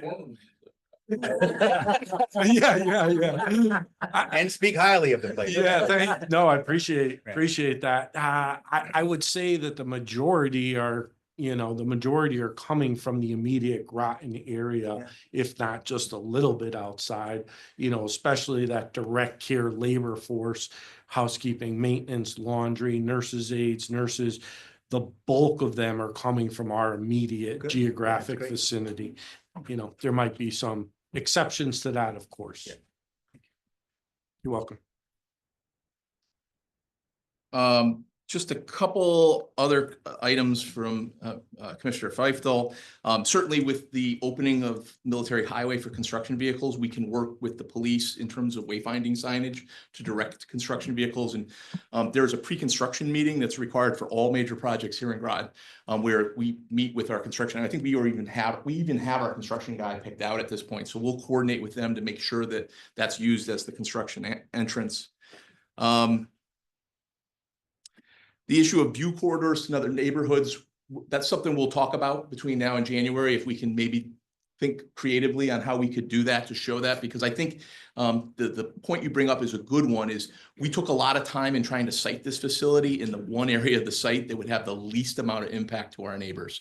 It was a bruising session in front of the ZBA, and we wanted to do the right thing. And so I think we will absolutely take you up on that suggestion and see what we can bring to the January meeting to maybe assuage some people in terms of what this is going to look like from them. Also, I would say that we have garbage compactors, trash compactors. So we're able to compact our trash, and so we can reduce the number of garbage pickups significantly to the facility. We do have those located in sort of the back of house area by the generators. So we've tried to keep that away as far as we can and buffered to the majority of our neighbors. I think I've touched on much of Lauren's issues. As I said before, the facility, the amenities are for residents and their families, and it's really for internal use only. We do have bike racks in our plan. So, just because this is a senior focused place doesn't mean that bikes aren't used. I agree with you that some of the roadways around, particularly Military Highway, may not be the best road to bike on, but we did add them at Deb's request. So they are on the plan as well. Natural gas doesn't need to be extended to the site. It's on the site. We have natural gas already. So it's just an extension through the campus. And again, we'll have natural gas powered furnaces. And again, that issue with clean air and air handling is really important in these types of buildings. We'll try to get you some additional information on staffing for the next meeting as well. And the generator covers the assisted living wing, because that wing is covered with the generator, has to be by code. It also covers the central amenity area, emergency lighting, and the elevators, but it doesn't give full power to the whole facility. It's not required to by code. But that's not natural gas, right? That's a diesel generator? Natural gas. Yeah, we're doing natural gas all through. And that was something that. Yeah, no, I get it. Deb asked us to look for alternatives to diesel, so we Yeah. did. That's great. Mr. Chairman. Last but not least, Eric, could you talk a little bit about how we have laid out the dining to make sure that we have enough dining for everyone? And before he comes up and says that, I will say, we have microwaves in the memory care units. We don't want full kitchens in the memory care units because Not a problem. that's not a good mix. We have full kitchens in every other unit. It's just the memory that care that has microwaves. And that's just for a I safety didn't issue. think it was that clear in the way it was written up, but. Well, you know, if it's not clear, I it's, well, apologize. it's per the spec, you're per the spec. Exactly. I just want to make sure we weren't missing them. To that end, within your packet, there should be an example unit for each level of care for the development, where the independent assisted living and memory care are all each represented. Within that, you'll see that the memory care is the only one that truly is a kitchenette with the microwave as the primary option. If it's installed and the family wants it to be within that space. Otherwise, they have refrigeration and a sink in the kitchenette. Assisted living, full operation of a kitchen. Independent living, full operation of a kitchen as well. When it comes to the overall dining, there will be multiple shifts when it comes to the overall dining experience, because a lot of the newer design techniques is to not just truly have dining at 5 p.m., but the intent is that we have offerings throughout the community for all times of the day between breakfast, lunch, and dinner.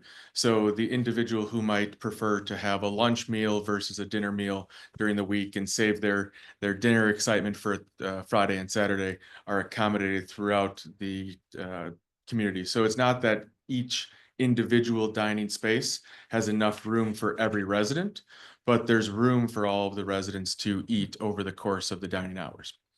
There will be the micro venues that I just minorly touched on.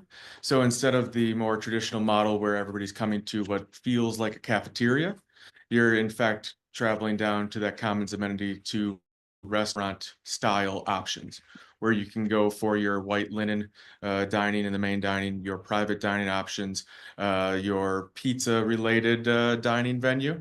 Billy has been very passionate that we will have a substantial pizza oven as one of those micro venues, and then bar and other fast casual options on that main level. And then one of the other pieces that I only minorly touched on, but we have the bistro and a bakery area on the lower level as we're looking at covering all times of the day.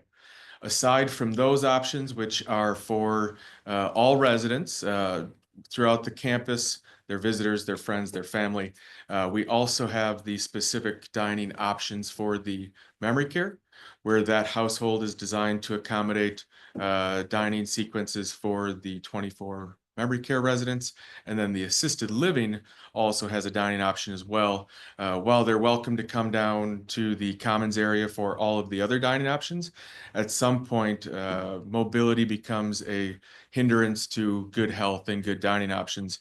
So having that assisted living dining for a fraction of those residents is also critical to the operation. So all in all, a lot of dining venues, a lot of options. And I didn't even touch on the fact that the marketplace will have a grab and go. So if you just want to get a ham and cheese sandwich, you can grab it and head back And to your full liquor license? Yes. You have a Yep. bar there, right? Yep. Yeah. So Happy hour at noon like the villages?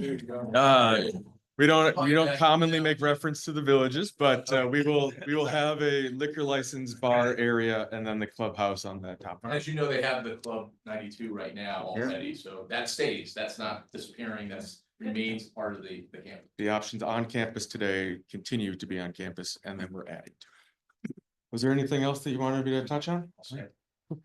Just wanted to thank all of you for the time tonight. As I said before, we're waiting for public utilities and we're waiting for DPW. I hope that they'll be ready for the first meeting, but I've given you an extension to the second meeting in January in case your professional staff needs more time, but we'll be in touch. And if there's anything else we can do for you tonight, great. Otherwise, we just ask that you continue the public hearing so that we could provide that information. Thank you very much. Yes, thank you. We'll continue the public hearing to our next meeting on. Definitely, it's possible they may be ready for January 14th. Well, we should continue to put exactly. it on.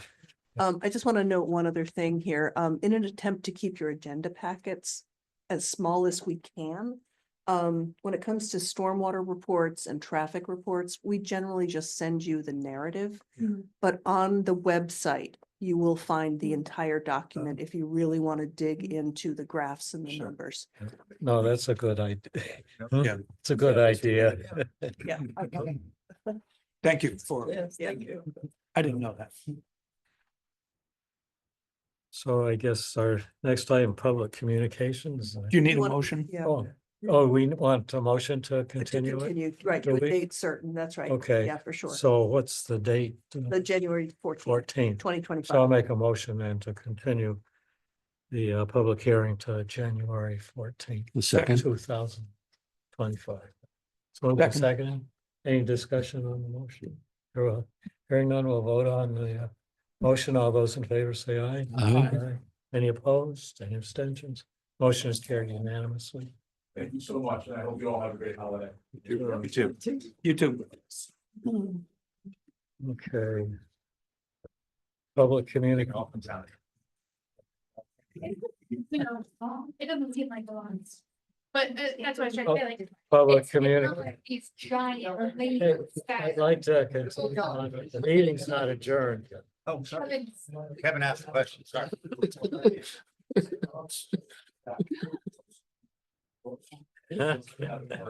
I guess you have public communications. I guess not. I don't have anything. Do you- Well, I do, Okay, I did receive a letter. thank you. I did receive a I know. letter from the town clerk stating that Clint Kennedy's been appointed as an alternative, Oh, right.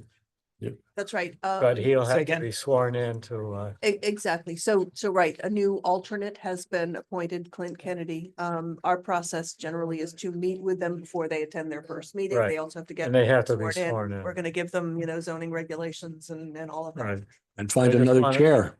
huh? And another microphone. Exactly. Yeah, we're gonna have to We'll get it extend the figured out. table. Huh? I have to move around the corner again. We're gonna have. Oh, well, okay, I assume nobody else has anything in some public. And site plans, we will continue that. We don't need a motion for that, so we need that. And I guess, does anyone have anything on the report on the commission or staff? I assume none. Then, So if nobody has anything else, I'll make a motion for adjournment. Is there a So moved. second? okay. Moved and seconded. All those. in All favor? those in favor? Anybody You have objects, to, you're. right? We don't need It's to. not debate. Must be the Not debatable. second. All right.